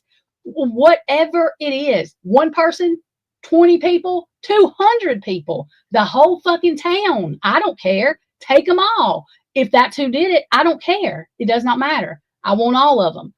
I want everything. I want the truth. I don't care what it is. If they can prove that Brian Koberger went there and did this, great. So be it. Lock them away. I want whoever and whatever. And this right here proves there's so many lies. There's so many this. There's so many. What the hell is going on? And I'm sorry, if I was Xana's parents, I would have a question about somebody seeing my kid laying there and not, fuck, call me if you're not calling 911, call her daddy, call anybody, call her sister, call somebody. What are we doing? What the hell? Come on now. There's something with this. And anybody, I don't care if you think Brian Koberger's guilty. I'm not mad at the people that think he's guilty. I'm mad at the people that repeat stupid things like, oh my God, they didn't know anything. Really? Because they locked themselves in Bethany's room and they were scared. They don't know shit. That's the stupidest thing anybody could say. And if you're saying that, you are either an idiot or you're being paid to say it. One of the two. And if you're being paid to say it, it's even more idiocy because you look crazy saying the shit. There's no way it can be everything. Okay. I didn't make the shit up. They're the ones that told us this is what Dylan did. They're the ones that said this, not me. They have come out and said this. And the more we learn, the more ill I get because it's the more shit that's being covered up. Y'all, the people in Idaho, this trial cost a whole lot of money. Why is anybody, I want the state to be doing what the hell they're supposed to do. Why would I want the state to come in and be lying to people? That's dangerous. I am not against just our government. No, the government's not my daddy nor my God. And there's rules with the government, but y'all, all this blackmail, this pay somebody off, this scared, this, that, this is what this has got us to. This is what this has us to. Clearly somebody's lying. Somebody, some freaking where is lying. There's no way you can go through this shit and say any of this. I don't know whether he discussed that. I'm saying that Christy, see, Jeff, you're acting like we're against him. No, they were told this shit. I'm not saying they made it up. I'm saying people told them this stuff. Okay? I'm not saying they're wrong for believing the state. I'm saying if the state's lying to them, everybody on the state should go to jail because why are they lying to the parent? That's what I'm saying. I'm not against Steve G. I think he's being lied to. That's what I think. And I mean, I didn't say it was his fault. That's his kid. He should be able to trust the people that's supposed to be prosecuting this case to not make shit up. We have a problem. And if nobody knows this, I don't know what to say, but it is very disrespectful to these 4 kids that are not here, in my opinion. And I get mad when somebody tries to act like I'm not for these kids. That's why I don't do this pro-burger stuff. No, I'm pro-justice. I'm pro the truth. What the hell ever that is. I don't know what the truth is. I'm just telling you what my opinion is and what common sense seems to tell me. Something is wrong. I don't think Dylan is completely guilty of everything because if she was threatened, then my God, she's probably scared. Wouldn't you be? Look what happened to 4 people. I would be scared to death. Whoever the hell's doing that to her should be in trouble is what I'm saying. See, people take this shit and it's like, well, you just did it. No, what I'm saying is she was 19. The other one was 19. Bethany was 19. There's a problem. There's another problem that the police have literally lied about Dylan's statement. That's not Dylan's fault. She didn't tell them what to put in the PCA. They did that. See, that's where people, they don't want to, oh God, we can't say nothing bad about this because I'm scared that it's going to come down on me. I don't care. Come to Alabama. Let all the police hate me, whatever. All the police are not bad. I don't think all Moscow police are bad, but there are some that are in something, doing something. Somebody's doing some shit because there's lies going on. That's all I know. I don't know who the hell's lying. Just because I read tarot, I don't get everything. I don't get it. I don't think I want to know everything because today I thought I was going to have a panic attack. So I don't. There's no way for me to know everything. I don't know if I would want to know everything really, because they went out in a freaking horror movie that you see on TV, the scariest way possible ever to go out. And they did. And I don't care. People say, oh, they wouldn't have made it. I don't give a shit. We don't know that. 911 was not called. So for anybody to sit and say, oh, they wouldn't have made it, don't give me that shit, because I don't know whether that's true or not. Have common sense when we're talking about this. If that was your kid, would you just say, no, they wouldn't have made it? We don't know. We don't know. Okay. And it just makes me real ill when people do this. And when stuff like this comes out, it is not about Brian Koberger. I've not took up for him, not one. It is about these 4 kids that are being disrespected because somebody's freaking lying. So who is it? And it just needs to be taken care of. That's my opinion of it all. Okay, Kiki, I'm done with my rant. No, and I mean, I think that anyone in the chat obviously we see your passion and your love, and we know you're passionate about that. And I want to bring up a couple things were coming to me as you were talking that I want to bring up that I just remembered from the interview. So I highlighted a couple things. Something new that we didn't hear before from that interview. I'd love to know the chat's opinion on this too. Steve Gonzalez said that they knew about the White launcher from day one. Day one, they knew about that. And it's interesting that the community wasn't alerted about that until so long afterwards. The other thing I want to talk about is another thing that was cleared up was that LinkedIn account. Remember, we were always wondering what happened with that. Did somebody lie to us about it? I didn't know what was going on with the LinkedIn account. Was it a trick that investigators? Lo and behold, they find out it was the FBI. They were the ones in Kaylee's account that early on that night. So I thought that was interesting. And I mean, I don't know what to say. I said, I wanted to make sure that I appreciate what you're saying, and we know that your heart is in the right place. So I don't know. I started a couple comments. I don't know if you want to answer some comments or if you had more to say. The first few. Yeah, I mean, I'll say more. I just didn't want to take up your whole thing because I do get passionate because I don't like when people just assume, oh, she just is for Brian Koberger. But if he's not guilty, then taking him out, we got another. How is that justice for the 4? I don't know if the man is guilty or not. Everything's pointing to me that doesn't look. I mean, just like what we don't know. But the thing is I don't know how much more we couldn't know because the defense has to know all of it, and they're not standing up doing what they're doing if they're just not. I just can't. I just don't think they are.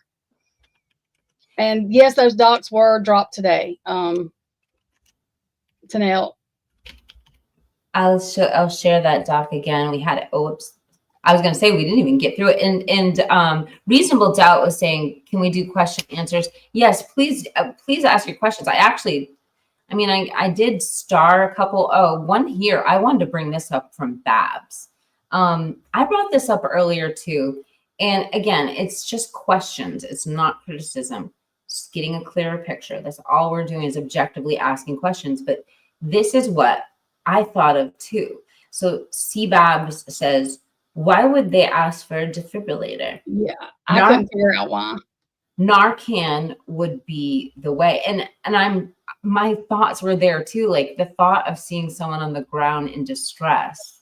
Now, first off, I can't sit there and judge be in the shoes of a 19 or 20-year-old. But the first thing I would do, me personally, and I can only speak from my personal experience, is if I see someone in distress on the ground, I'm not going to wonder, what to do next. I'm going to run to them to see if I can help them. But it is interesting that they talk about the defibrillator, because in a house where you thought somebody was passed out, it doesn't matter if it was alcohol or what, they thought that this person was capable of being passed out from intoxication.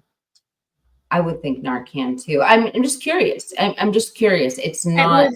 And they've heard these other frat people that's hazed that's had alcohol poisoning, Dylan and all of them. Okay. So you're not going to tell me. And even if Xana, okay, the other weird thing, if Xana's covered with a blanket and she's halfway in the hall and halfway in her room, isn't that a little weird? Why the hell would she be covered? What? She didn't take a blanket and lay out on the floor. Like some of the stuff that's being said, this is what I get aggravated about. How is that not weird? Does Xana usually lay it like that with a blanket over? That's weird. That's weird.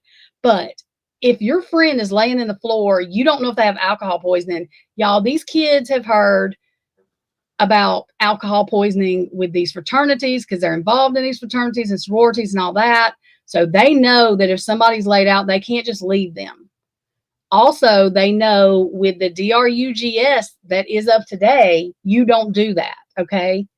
I'm not saying it was DM's fault. I do think she was threatened. I think she's talking a script that was given to her to say. That's what I'm telling y'all. I know, Jeff, you're not ready to say somebody's lying, but I can't see how much more. Somebody lied to Christy and them if they said they had to beat down the damn door, because that's not what happened. So, I mean, I don't understand how you don't see lies somewhere. I don't know who the hell's lying. I'm not saying it's the state. I don't know. Somebody's lying. There is some lie. Something didn't get investigated right or something. Blood on the sheath, all of that other good stuff. There's other stuff I will be questioning if I was a parent. I'm not telling these parents how to do it. I'm just saying my opinion. They don't have to. I'm not downing them. I would have 1,000 questions. That's all. I wanted to no, Jeff, I know defibrillators are everywhere. I mean, they're in our churches, they're in our posts. I mean, they're everywhere, and I could see where there'd be a defibrillator on a hiking trail, because people would have more likely to have a heart attack or something on a hiking trail. I don't think the hikers are. College students are not going to have a defibrillator. I'm just saying they're not like I'm seeing the Narcan, because of the situation. I don't know if I saw someone passed out on a hiking trail, if I'd be thinking Narcan more than defibrillator. I don't even know how to have the conversation. You know what I'm saying? Hopefully the audience knows what I'm trying to say. Oh, this is I just want to read it before I display it, make sure. So let's talk about this for a second, because I did look at the blueprint layout. Coffee Cake says, when did Dee go pee?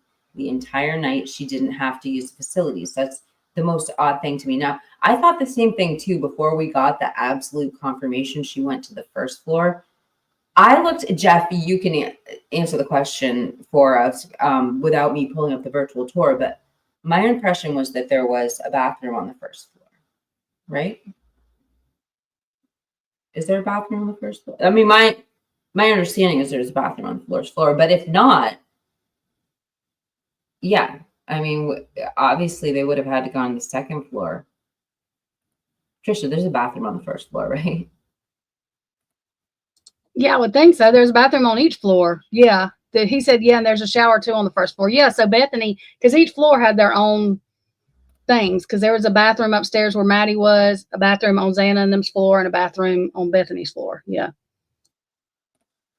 Why would only one perp held responsible and know there could be others there and not think anything of it? Why would you want only one perp held responsible? And the whole community, I don't think there could be possibly a community member. I mean, if you think that there's an extreme offender on the loose, other than justice, we're also trying to protect, society from extreme offenders. It's breathtaking. The only thing I can think is that they have an identity of these unidentified DNAs. It's breathtaking to think that there wouldn't be other investigations. For Ann Taylor to say that she knows she's got to come up with not just a group of people or him or her, it means they specifically have people they're going to name. Okay. Because you can't just say, well, it was this group or that, like that would be stupid. You're not going to just let the defense, because anybody could say that, right? So they have to have specific things. And so Ann Taylor knows what she's got to have. The other thing I need people to realize, and Jeff, I love you, but like defense lawyers are not the devil. Okay. I'm not saying that there's not none that's bad. We have DAs that are bad too, but defense lawyers are there for a reason. Okay.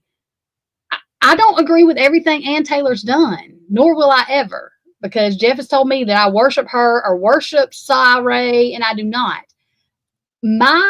Him being a hero to me has nothing to do with this case. It is what he's done in his previous stuff that he's done, saving kids and everything else. That's why I get mad at people. If people would go back and look at the things Ray has done, it has nothing to do with this case. It has to do with what he's done for other things. And you know what I mean? Like, I didn't know him until this case, but I'm glad that we got to know who he was. But just for people running around hollering Ray is bad, y'all do know that he always testifies for the prosecution, right? He never testifies for the defense. So it can't be that he's just a conspiracy theorist always on the defense side, because that's absolutely fucking stupid, because he does not testify for the defense. So there's that. I don't understand. Like, I do understand people thinking Brian is guilty. That's not what I'm talking about. But for them to go as far as some of the stuff that's being said, that's what irritates the piss out of me. What? Where did you? How did you? What? I mean, I'm telling y'all, my head spins around in circles. I'm like, what? Y'all do realize the court case he just did, Ray, the woman is in jail, like went to prison because, and he was on the prosecution side. So I'm just saying. Wait, I'm sorry, but I can't, I wasn't even going to talk about Ray, but I can't skip over the subject without saying my piece, because,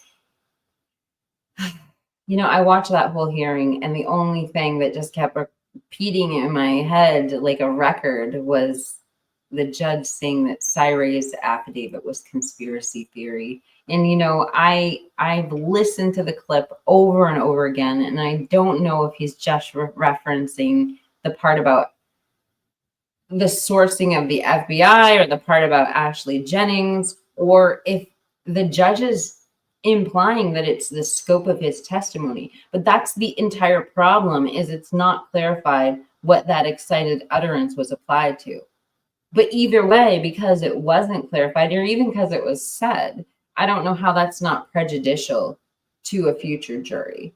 And I think it was, personally, I mean, who am I to question a judge? But like, that seems like well, obviously I feel this way. It's a mistake, and I have to stand up for Ray. I personally know he has a great character and a justice mind, and he tries to help out.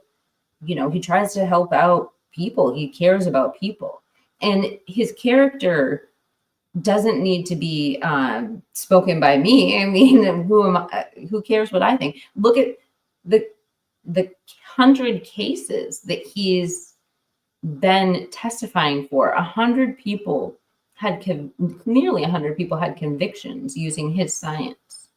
So if we call it conspiracies, if we use terms such as junk science, such as some of the other expert testimony, I mean, how does that apply to the other cases that reached conviction with? Does it set some sort of precedence if that his testimony wasn't good in those, if you're dismissing it for Brian Koberger? But while we're on the subject of Ray, you guys, I almost forgot about this. This is one of the reasons I was just a little bit like, I really want to go live and just give this piece of fact. I want to talk about Dr. Ramsland for a second. So y'all, I don't know if everyone watching knows who Dr. Catherine Ramsland is, but she is a world-renowned criminal forensic psychologist. And when I say world-renowned, she has wrote books on serial killers that basically put the standard for how we study them. And she's been, I mean, her body of work reaches over like I don't know, something like 1,200, 1,300 pieces of content. She writes for Psychology Today. She pens a regular Substack. She's been in docu-series featured on the History Channel, along with many books, including a fictional series that she has out right now. Anyway, she is just, I have a lot to say about her, and I respect her body of work. And I had the privilege of actually interviewing her on this channel. She was the professor for Brian Kohlberger, as was stated tonight in that interview. She, as far as I know, and this isn't a quote from her, because when I interviewed her, she was not speaking about Brian Kohlberger. We were speaking about psychology and her body of work. But my understanding is she never taught him in person. With that said, there were some things said about her tonight. I think in her interview, she said something slightly different. So I just wanted to talk about that for a quick second. When she interviewed Dennis Rader, and again, I could be mistaken. I haven't gone back to listen to the whole interview. It was done for science. Like, she was interviewing this mind for science reasons. She had full permission of the families. They were completely involved, as far as I know. And he could have been talking about another case, but she wasn't doing that for profit. That was for study reasons, as far as I know. The whole entire piece on Dennis Rader. But again, I will go back and listen. I don't know. I just wanted to say, because I thought the work, it's not something anyone can do. I mean, the fact that somebody was willing to put that time in it and actually try and get us some of these profiles. When we talk about the FBI office in Coeur d'Alene that took the families in, and I wrote down 5 different talking points that those FBI agents gave the parents early on about the profile of the unaliver. Where do you think they got that information? They got it from people like Dr. Kathleen Ramsland, who was willing to, this woman who, at the peak of her career, was willing to get into the trenches and go into these places. I commend her, because what she studied, if she didn't gather that information, we wouldn't have things like FBI profiles. You know, when they say, oh, this guy likely was blah, blah, blah, blah, blah, they wouldn't know any of that if it weren't for people like Dr. Ramsland. And I'm glad that there are people that are willing to do that. On the same note, I found out another interesting thing about the Moscow area, which in that interview tonight, which was apparently there was this like Clark or something serial, that there was like there was a history in that area. There is a history in that area of unsolved extreme crimes. And so, in generally speaking, that area may have been targeted for that very reason. And I didn't know that before tonight, that specific area. Anyway, I'll shut up now. I just had to say something about Dr. Kathleen Ramsland, because I gained a lot of respect for her. I started following her Substack and reading her. I probably read, well, up until that interview, I read a good portion of all of her stories in Psychology Today. So anyway, I'll stop talking. I'm getting overly tired, so I can't shut up right now. You're fine, Kiki. Yeah, I mean, she did. And she also, on the interview you did, she said that we have to be careful about trying to profile people sometimes. Just like I heard a lot of people on Drunk Turkey talking about Brian being a psychopath because he doesn't have emotion. He has autism, okay?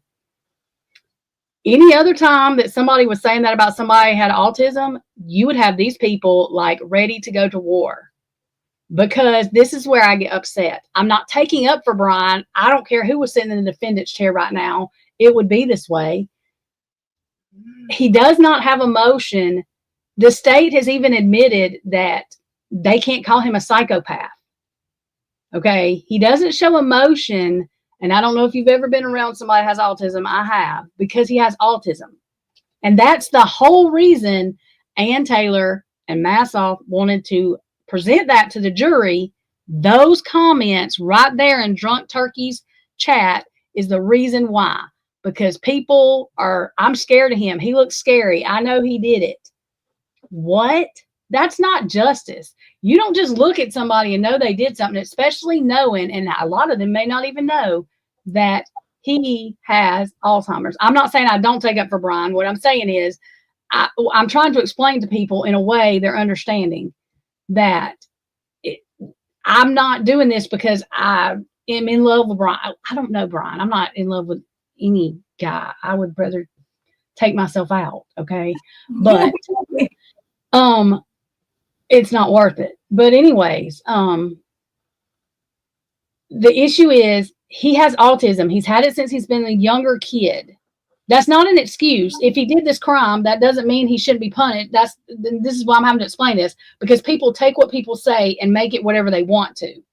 What I'm saying is, I'm not talking about anything else except the reason he doesn't have emotion on his face. And that's why. So, I mean, you know, why would I want somebody that did this to these kids? My niece lives in Idaho. Why the hell would I want somebody that did this to these kids? And I'm calling them kids because at 25, they're kids to me. I mean, I'm 42, so come on. But, or 43, I think I'm 42. But anyways, whoever did this, like I said before, I don't care who did it. I want them, but I don't agree with Ashley Jennings. I would rather, I could not go to Idaho. I think she's a liar, and I think she's disgusting. And I think she should be charged with conspiracy to commit murder. And that's exactly what I think of her. That is not against the families. See, people take that and say, I'm against the families. I didn't say none about the families. I said Ashley Jennings. And that's the way I feel about her. Nobody's changing my mind. And I believe that we will see exactly where she's lied, because I think it's already been put out to us. So that's my opinion of that. That has absolutely nothing to do with the families, because I don't associate the families with the state, because I think the state is a bunch of fart heads. I don't know another word for it, but they're liars, and they know what they're lying about, and it pisses me off. And that is my opinion of that. So that everybody knows it has nothing to do with the families. I think they should be in trouble for lying to the families. And I've said that a million times. Yeah. And I mean, the other thing, I just want to be, you know, I want to also say, you know, to Drunk Turkey Show, we you know, we're not trying to single out or bully or anything like that. You know, I try, you know, I just want to make sure I'm saying that ahead of time. I wanted to bring up this comment from Yvonne, because I think when we were reading that other document, maybe I'm getting far from the point, and you started touching base on this. It says, I guess I need to go read the document. I came in late, and I'm guessing that this new document that contradicts the things the DM stated in another document of grand jury testimony. Yeah, what it's doing is, that's exactly what it's doing. Well, it's not another document. It's Judge Hippler basically is repeating what she said in the grand jury testimony. And to me, well, okay, I don't know which 911 call is real, so hell, I don't know. But if the call that I heard was real, the one they're going to use in court, then her testimony is not the same as a 911 call. And if that's the call, that call is the one they play in court, there's going to be a problem, because once you testify at grand jury, you cannot change your testimony. So that's what I was saying. I wasn't saying she was lying on purpose. I'm not even saying that's what I was saying at all. I'm saying that there would be a problem. But I don't know which freaking 911 call is right, because apparently there's 2 or 3 of them going around. So I have no idea about that. So I'm not sure which one they're using. I mean, I actually wanted to verify that, because somebody had said that in the chat earlier, and I wanted to tell you, yes, somebody says there are 2 official 911 calls out there, and I didn't realize that. So when we were just looking at that, like tap, tap, tap, when Trisha was saying she heard, you know, beating down the door, maybe there is one with a more enhanced audio that Trisha had seen, and that's something we'll look into as well. Going back up to the contradiction, that wasn't it. This was what we were going to, there was 3 points we were going to bring up.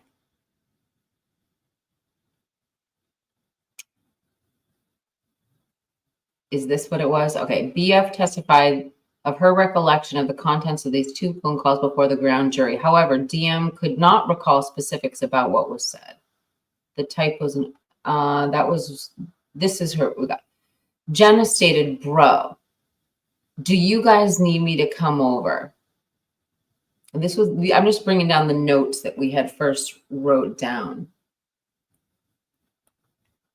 At approximately 11:50, DM called her friend EA and asked her to come over and check the house because she was scared, EA. And her boyfriend, Hunter J, came over. They met DM and BF at the bottom of the bottom floor of the house, grand jury testimony. Together, DM and BF and HJ started to walk up the stairs to the second floor. When they reached the second floor, Hunter Johnson went to the kitchen to grab a knife. When he came back out, he saw DM. Oh, wait, he came back out. DM saw Xana again for a split second. And I just started bawling because I thought she had just like, I don't even know. I thought maybe she was just still drunk and all asleep on the ground. I also saw Xana laying on the floor. Yeah, I mean, it's hard. It's hard to even read this and not, it's hard. It's hard to imagine that somebody was on distress on the floor and nobody came to them. If that were you or me, like lying on the floor, I mean, it's hard to, I don't know. I can see why everyone, my Discord started blowing up when this document got released. There was another point right after that we wanted to bring up. And also I wanted to say that Judge Hippler's way of writing this is a little confusing too, because he's talking in DM, this, that, and then he goes from that to I started bawling. Well, he's not the one bawling. DM is. So I'm not really sure whether the whole thing I'm not sure whether he is referring the whole thing as to what she testified to, or if some of it is his opinion and then what she testified to. Do you see what I'm saying, Kiki? It's confusing sort of, because he's not saying exactly. And so I wasn't sure. And the way that starts, I just started bawling. That's after he said something about talking about them in third person, like DM and BF. They wouldn't be talking about themselves like that. You know what I mean? So it's very confusing at what I think he's referring to what she said in the grand jury testimony about Hunter and them coming over, because he wasn't there. So he would have to use statements from them, right? But it's confusing the way this document is written up, is what I'm saying, honestly. I'm not sure what's what. And Speedy Bird said that she put the copy of the 911 call. I think that's the one AR did, the one that she's got, because I think that's the one I listened to, the one that AR had. And I think he verified that was the official one. But she put it in Discord, she said. Oh, okay. Hold on. Let me go to Discord. Yes, the judge did misspell Manny's last name. I had a fit. I'm just like, they should have somebody fixing that, because that's ridiculous to me. But I pitched a fit on that. We had a conversation about those PCAs and documents. They have people proofread those things before they come up too. It is a little bit insane when you see these typos. Speedy Bird, did she send it to you in Discord? Oh, wait, hang on. Let me put it. I think she put it in the other one. Hang on. Let me send it to you. 1 second. I'll send it. Oh, Mouse is typing something. All right, I had a few points. Let's see, before I go trailing off. Let me look at this document again. I was going to say something about this. Okay, and I forwarded that to you from Speedy Bird too. It should be in the general thing, okay. I think.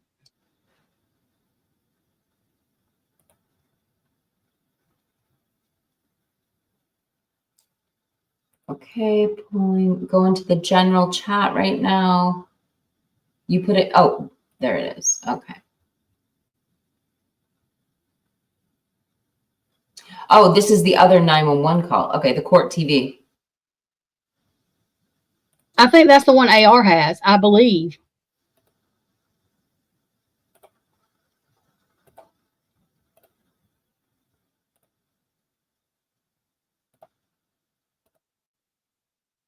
emergency? Something is happening. Something happened in our house. We don't know what. What is the address of the emergency? 1122.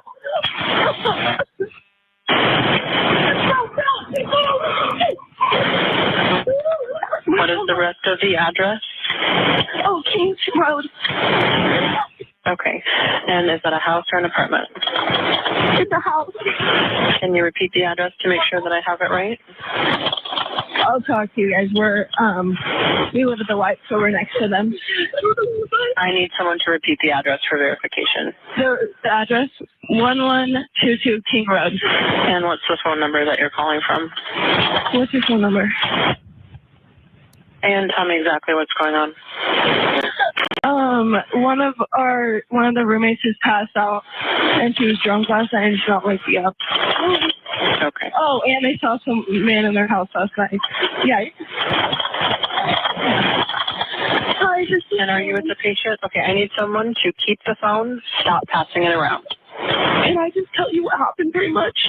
What is going on currently? Is someone passed out right now? I don't really know, but pretty much at 4 a.m. Okay, I need to know what's going on right now if someone is passed out. Can you find that out? Yeah, I'll come. Come on, but you gotta go check. But we have to. What's wrong? He's not waking up. Okay, one moment. I'm getting help started that way. Okay, thank you.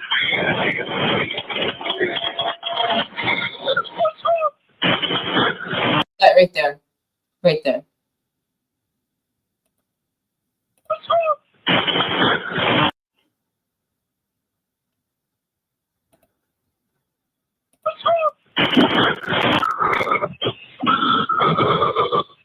Yep, it's he tells them to get down or get out, and she says what's wrong. That's right. And it's hard to hear, like, and I think we had to listen to it a couple of times, even with AR, but that's what I was talking about. That's where he's telling them to get out, and Dylan's, whatever Hippler is saying, I don't know whether that's her testimony or, like I said, it's confusing. He's saying that all that happened before 911 was even called, and that's what I was talking about. And I mean, I can tell the audio is definitely different in this one. And it does sound so much louder when he's rapping on the door.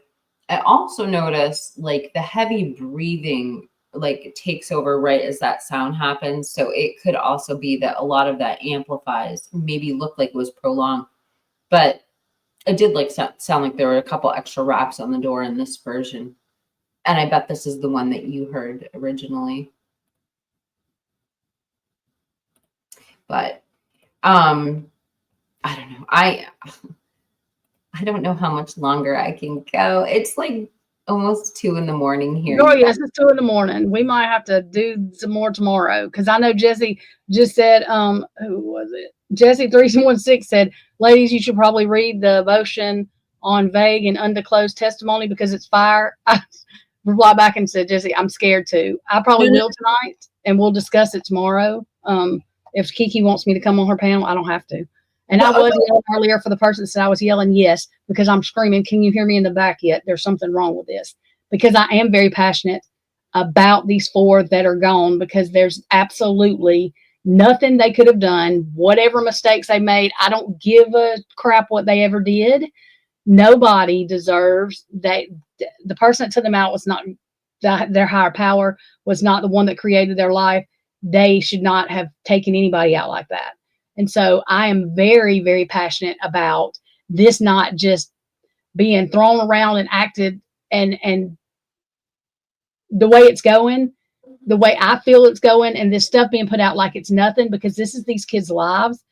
And it's important. It's important to me that if they're not here, somebody stands up and say, hey, what is the truth? That's all I want. It has nothing to do with me being in love with Brian, but if he's not the one, then what the hell? The one where he's not, I don't, that's not who I want. Again, whoever, how many ever, all of them, that's who I want, because that's what they deserve. And so I don't plan on letting this case go cold. They probably hate me in Idaho anyway, so it's okay. But I want whatever the truth is. First of all, for these 4 that lost their life, and second off, for their families, because they deserve it. And whatever that truth is. And I don't know it. All I can do is speculate. All I can do is use my common sense and say, hey, there's something wrong. But I go with my gut feeling. I live my life different than some people, and I know that. But there's something wrong, and I believe there's something wrong. And I think that Nothing Have Asked summarizes it perfectly when she says, they have us fighting and we all want the same thing, the bad person or people caught. And about that, the document you just see, I couldn't find the comment who recommended that, but that document that you're referencing, the vague and undisclosed witnesses, honestly, expert witnesses, that document is fire. It gives out every single grievance, like, that they were bringing up in that April 9th hearing. And for me, the part that starts this whole, and I can even bring in something that I heard tonight that just had my head spinning in this interview I just saw. In that document you just referenced, Trisha, and I definitely would love to have you back, and I'll go over that document anytime anyone wants to read it. I literally have it memorized by page number. The balance, when they start talking about balance, and I think this is where AT gets to have that one question voidired when balance takes a stand away from the jury. Balance talks about this exculpatory 7 minutes of evidence, and it's a really interesting thing to talk about because it has Brian Kohlberger.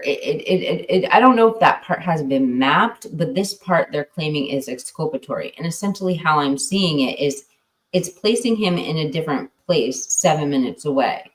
So when you're looking at the camera, when you're looking at them tracing the car, because right then is when the tracking stops on the cell phone and they switch to tracking with camera after those 7 minutes.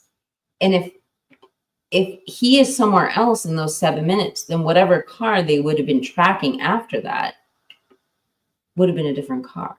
And so it's just that particular part of it, I can't wait to read a little bit more about.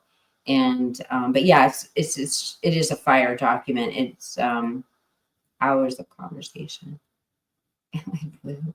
I have colored lighting. I had purple on earlier. Yeah, and also when it comes to the truth, I don't know Ann Taylor and I don't know Cy Ray, but what my turning point was in this case is when Cy Ray's doing something pro bono. He's not doing it for the money. He's not doing it for the clout. I mean, he has his company. He sold it. He don't need anybody to advertise. Like he still does what he does, even though he sold the company. He still does the training because the people that bought the company from him literally call him first. So he hasn't even done anything. I mean, he has done stuff in this case, but I'm saying as far as trial or whatever, he hasn't yet. But if he's saying something's wrong and he gave the state the benefit of the doubt, if you listen to the May hearings, it was still with Judge, but he does not say that the state did something wrong there. He said that he holds the right to change his mind. Okay, so if you take that and then what he said, so he must know now. He wouldn't have said that unless he knows now that what he said is what he said. So, yeah, and Cy doesn't have to ever work again. He's got enough money. Like, he doesn't have to. Most of what he does is pro bono, y'all. And do y'all know why he does it? People watch this podcast, they would.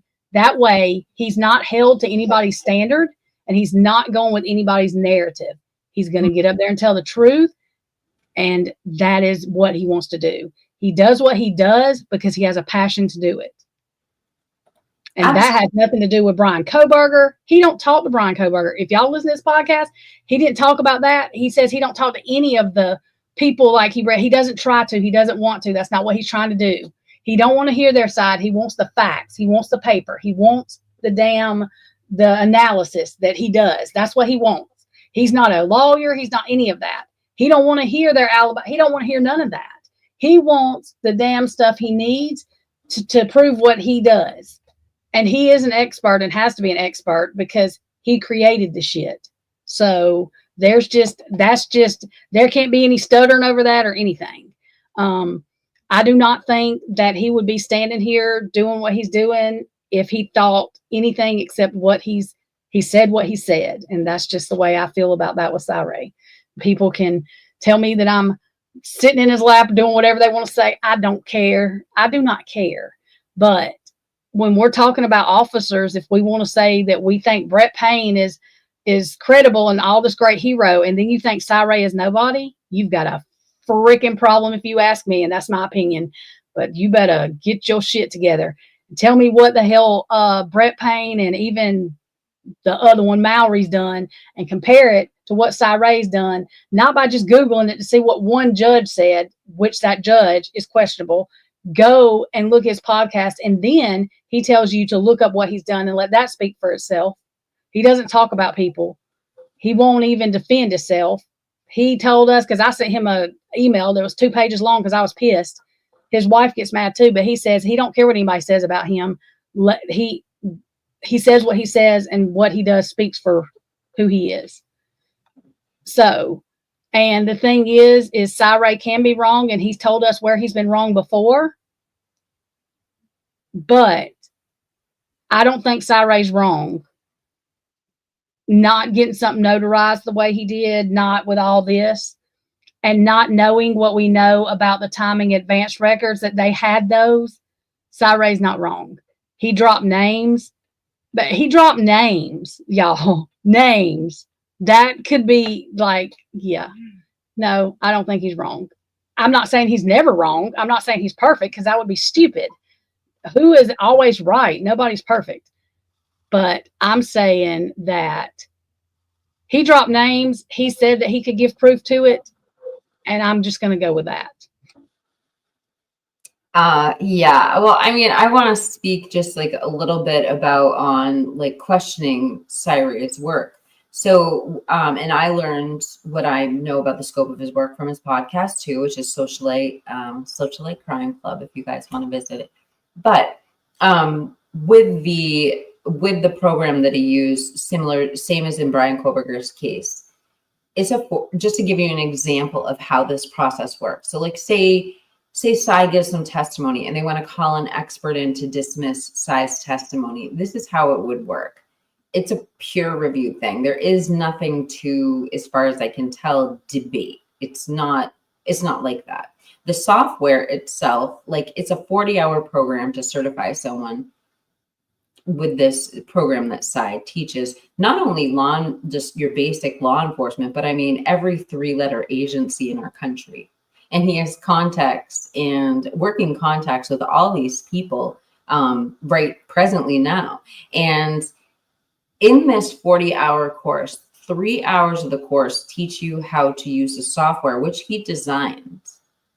So that they design the software to make it easy so that anyone can do this type of work, right? But the rest of the 37 hours of this course are vital, and they're not about the software and how to do the tracking. They're about how to create a work product that will withstand scrutiny in court. He teaches you how to create a document that can be peer reviewed. And that's the point of Cy's work. He's not here to say, this is my opinion. He's here to say, here's my work product. Let it speak for itself. And you hear him saying it time and time again. So when it comes to how did Balance track it? How did Payne do this tracking? It's not about, are they better at it than another person, or can this expert disprove this? Or it's not that. It's we all are working with the same set of tools. Let's see what you did so we can analyze it and peer review it. And I think that's where the hang up is each time. So I don't see a way that they can like discredit Cy on the stand, but Cy is not just going after the scope of his work. He's talking about the methods that they use for investigation. And, I don't know, like you have to be able to face your accuser in this country. And also, he knows Balance knows how, y'all, he said in court that Balance knows how to do this. He is 100% sure that Balance knows how to do this and knows all the the good person, however they say that, the way to do it in the respectful way and everything else like this. Balance testified in the Daybell case. The man knows how to do this. I don't know what happened right here. I don't know. I don't know if Payne just did what he wanted to do and whatever. I can't see Balance coming to testify against Cy and that's just me. I just don't see it. But Cy has already said, if y'all watch the May hearings, he says Balance, it's not that Balance is incompetent and don't know what he's doing. He knows, he's worked with Balance before. Balance knows what he's doing. That's why Cy had questions. That's why he had questions.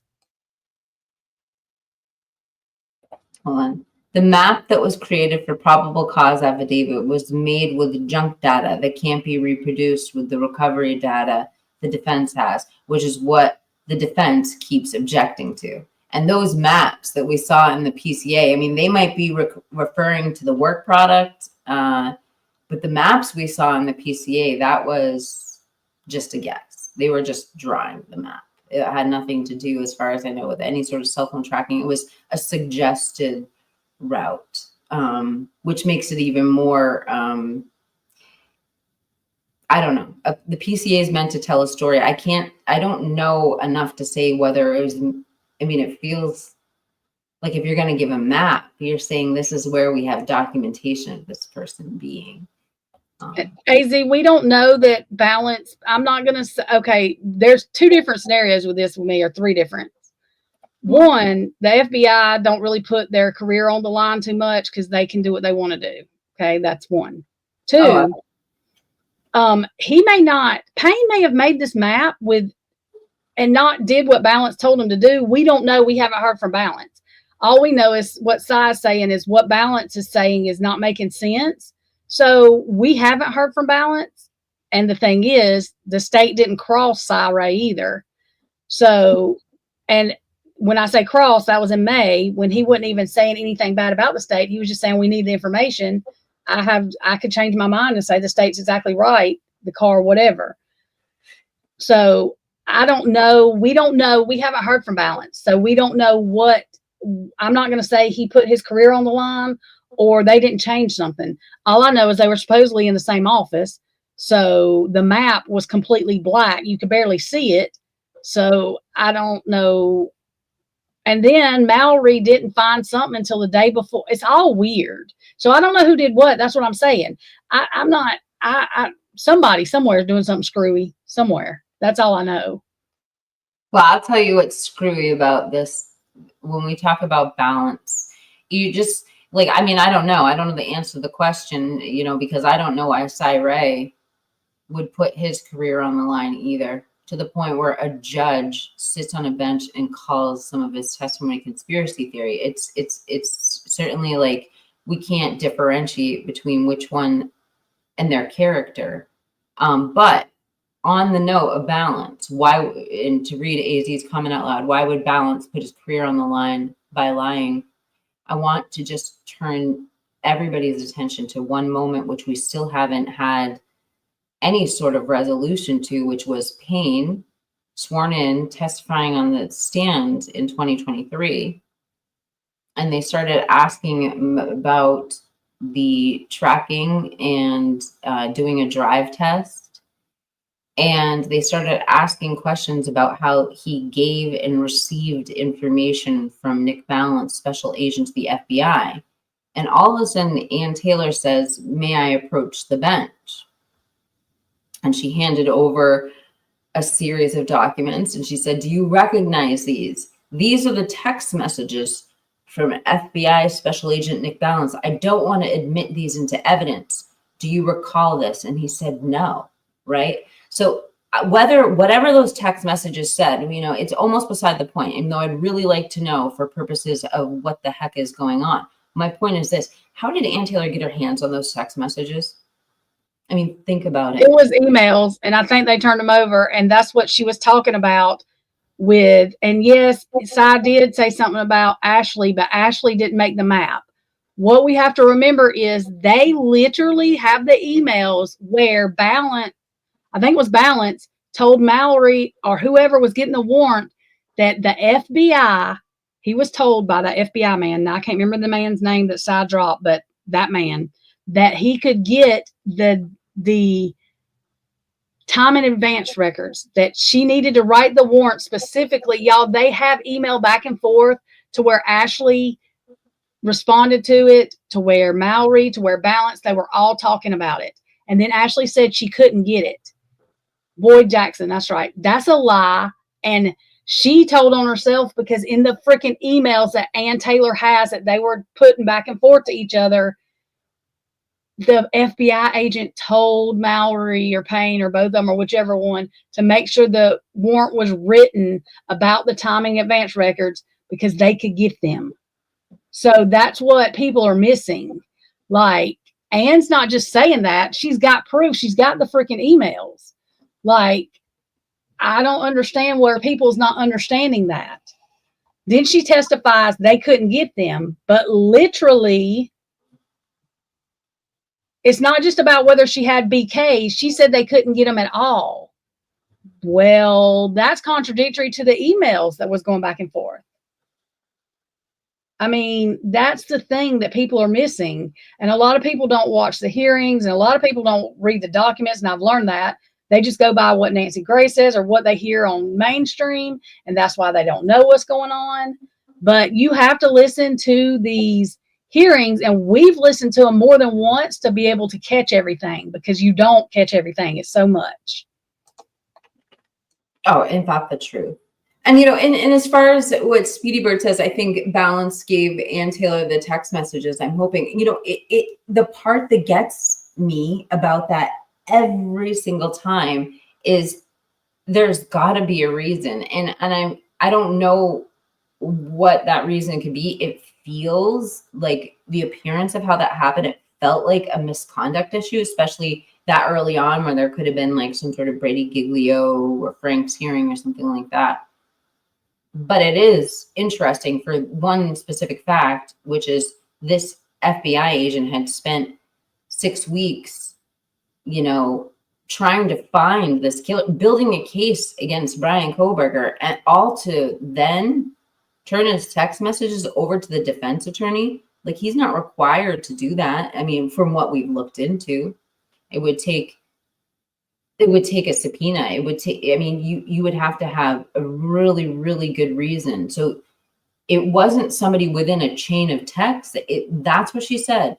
She received the text messages from FBI agent Nick Balance. So if he was building a case against Brian Kohberger and this wasn't part of discovery, like something they're handing over with evidence, why was it necessary to give these text messages to the defense attorney? It just feels like there's something really, really important there that that I'm missing. I don't know if anyone else is, you know, but I think that when we talk about this, especially when we talk about the vague and unreliable expert witnesses, this is what they're talking about.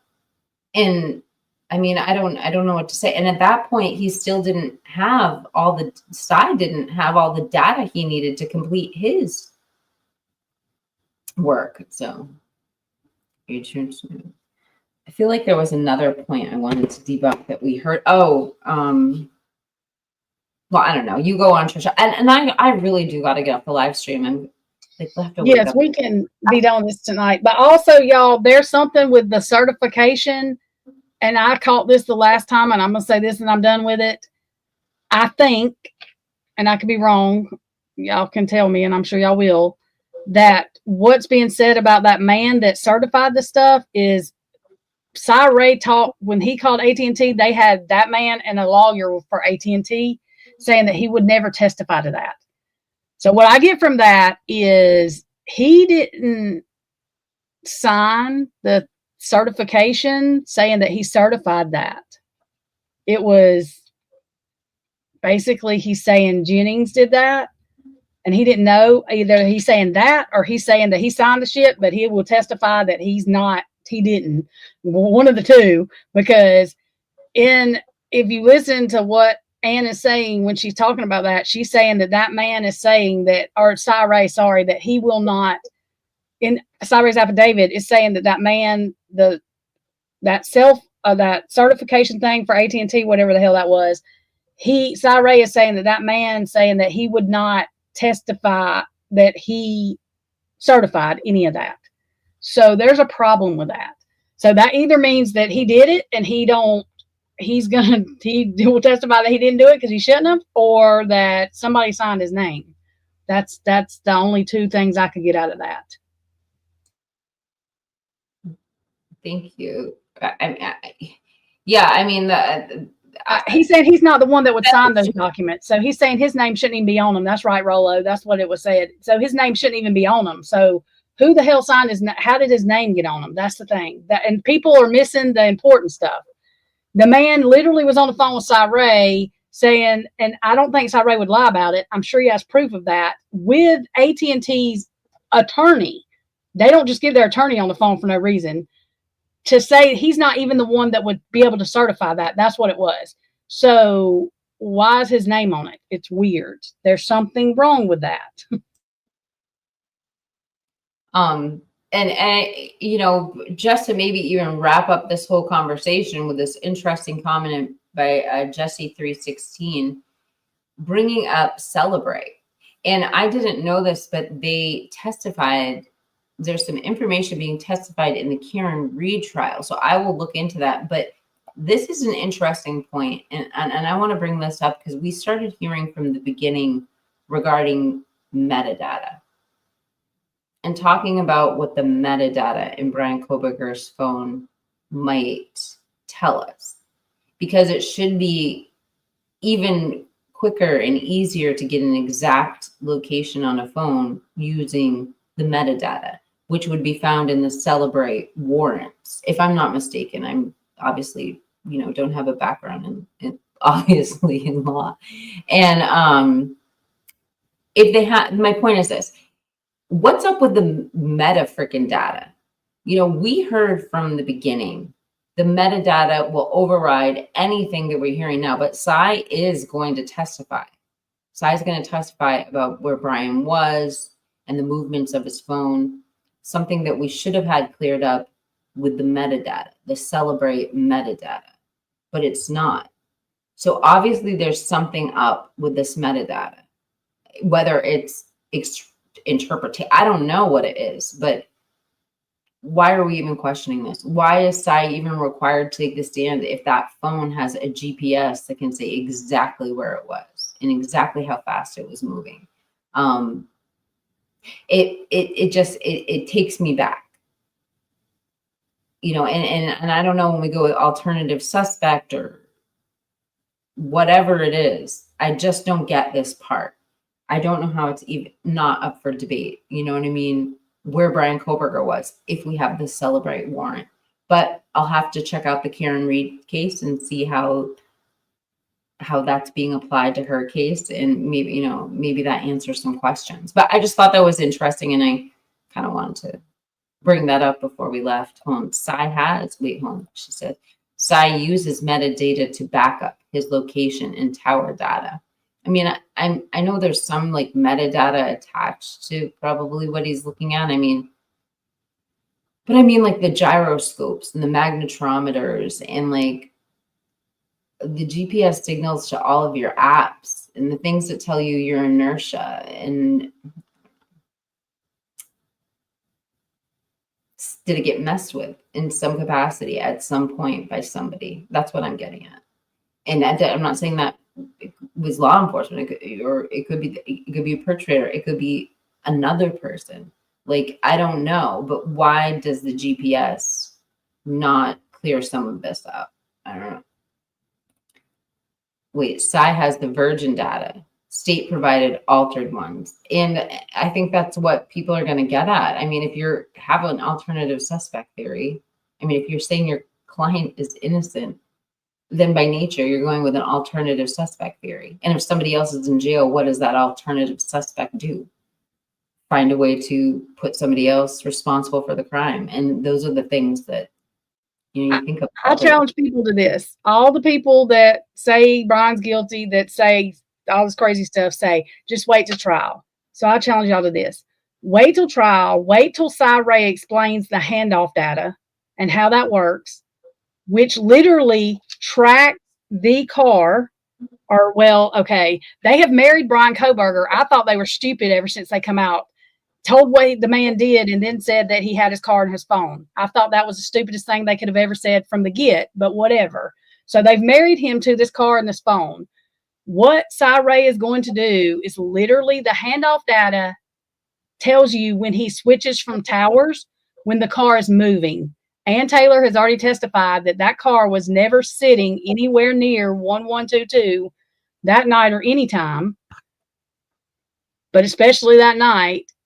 And so when Ray explains that and explains where Brian was, or that phone was, at least we saying Brian because they married it all together. So that's what I'm going with.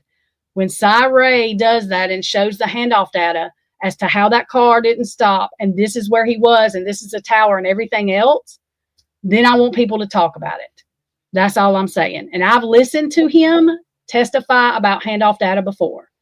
And he's very specific and very much the jury understands. And the jury has said, he's had people saying to the jury, they understood him better than any other expert. So I'm just saying. So y'all just wait for that.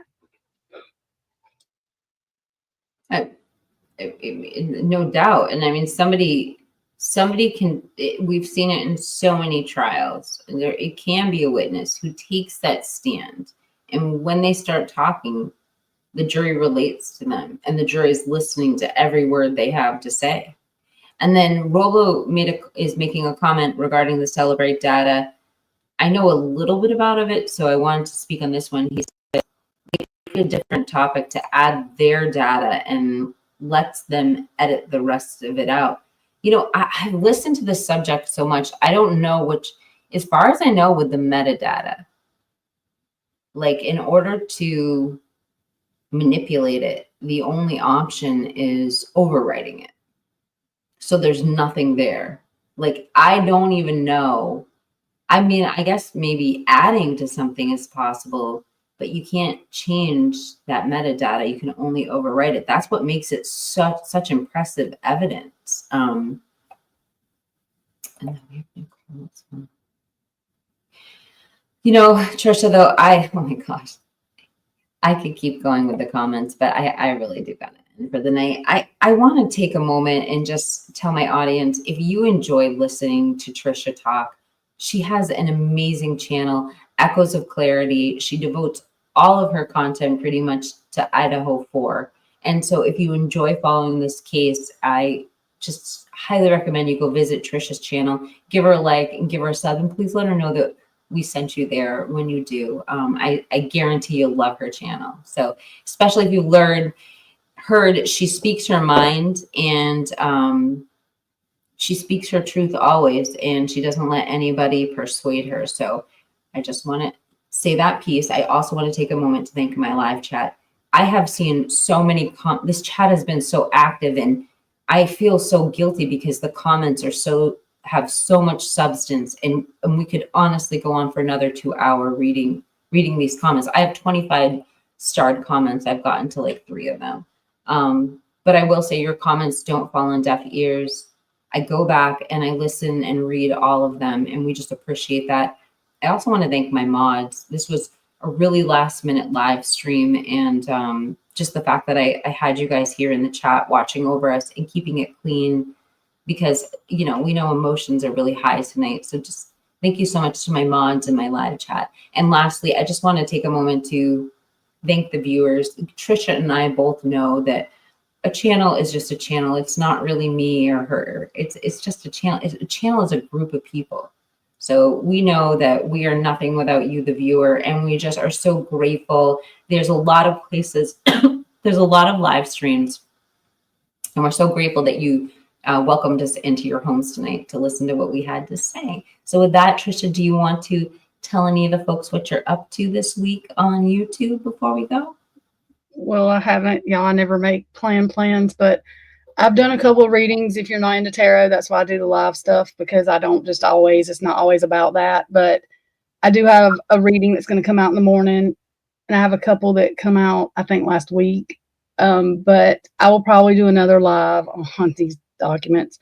I'm fixing to read the one Jesse wanted me to read. It is getting late. My head is starting to like pound, but I do thank everyone. And like I said, I'm not against anybody. Everybody has their own opinion. I just think that we have to look at it objectively, and I don't see how anybody can't see there's not that if there's just nothing wrong with this case, there has to be something wrong. I mean, listen to the judge when he first got the case. That tells you that there's something wrong because the man didn't even want the case. So that gives you, you know, clues that there's something going on. But I enjoy everybody's opinion. I have no idea what exactly happened. I'm never going to tell you that I know everything or that I'm right about everything. I have strong feelings about some things, but I can be wrong, and I don't mind telling you when I'm wrong because I'm wrong a lot too. So, you know, but I do things from my heart, and I try to love everybody and not judge, but I do get very passionate, and I just don't like to be accused of not caring about victims or whatever, because that's the whole main point of what I do. And the reason I do what I'm doing, because I want the truth. And that's the only thing that is going to allow real healing. You don't get over anything, but that's what will allow people to really heal. Knowing the truth has been out there and not having in the back of your mind, well, is that really what happened? And I think that there's a lot of that going on. But I do thank y'all, and it has been fun tonight, Kiki. It's been fun and it's been edifying. I really appreciate hearing your opinions on not only fresh documents that just came out, but an interview where things I've never heard before were said. You guys, I gotta end with this. I'm gonna end with this, and I'm gonna name the live stream after it. So Twiz just tweeted something out that I haven't read yet, and I'm gonna read you the whole paragraph. It says, whether Dr. Gilbertson's opinions are relevant will depend on what Mr. Turvey and Dr. Orr opine to at the trial. While Dr. Turvey does not specifically state in his report that one of the assailants could have accomplished the murders in a short time frame allegedly by the state, he infers as much through his opinion that there was evidence of a cleanup efforts at the crime scene. Have you ever heard that before? No, I have not. And y'all, I don't know. People might not know Twiz, but Twiz does not just say stuff. Like, he literally researches stuff. He is passionate too, but like, if he's saying something about this, then he's found the evidence of it. He's very, very smart, and he literally will show you what he researches too. So he said more. I mean, it says more in here. It says as much through his opinion that there was evidence of cleanup efforts at the crime scene, which would have taken significantly longer period of time. Further, while Dr. Orr's report does not opine as to what deficits a fine motor dexterity and visual motor dexterity of the defendant suffers from, to the extent she testifies that these deficits at trial, it may render Dr. Gilbertson's opinion irrelevant to rebut the inferences of the defendant could not have been single-handedly committed the crimes in less than 15 minutes. I mean, am I reading that wrong? Specifically report that the assailant could not have accomplished the murders in short period of time framed allegedly by the state. He infers as much through his opinions that there was evidence of a cleanup efforts at the crime scene, which would have taken significantly longer period of time. I every day there's something new that like brings up 100 new questions for me. But yeah, I mean, I guess I haven't gotten through all the documents yet. Apparently there's a report we haven't read yet. DM was telling the truth about the man she saw. yeah, apparently there's some we haven't read. Oh, you mean the vacuum? Is that what you mean? I don't know. Wait, how do they not look at their roommates when they know there was a cleanup? and the story continues. So yeah, we'll continue the podcast tomorrow. You guys know how much you guys know how much we love you and how much we're grateful you welcomed us into our living rooms. We won't bore you with another round of thank yous, but you know how much we appreciate it. I also want to say thank you to my Discord server. All of these updates were provided to me by my managing, well, several people posted in Discord, but Christy Nevada, my managing mod, always makes sure to send updated, timely documents. And I just really appreciate it. I really appreciate you guys opining and giving your comments when these documents get posted. Obviously, it makes our show so much richer to have a think tank like that. So thank you to Discord. I know you appreciate Discord too, and all the research they do there, Tricia. So I didn't want to forget you guys when I was saying my thank yous. So yes, I do. Thank y'all. All right. Have a great night, you guys. Take care. We'll see you tomorrow. Thank you for watching.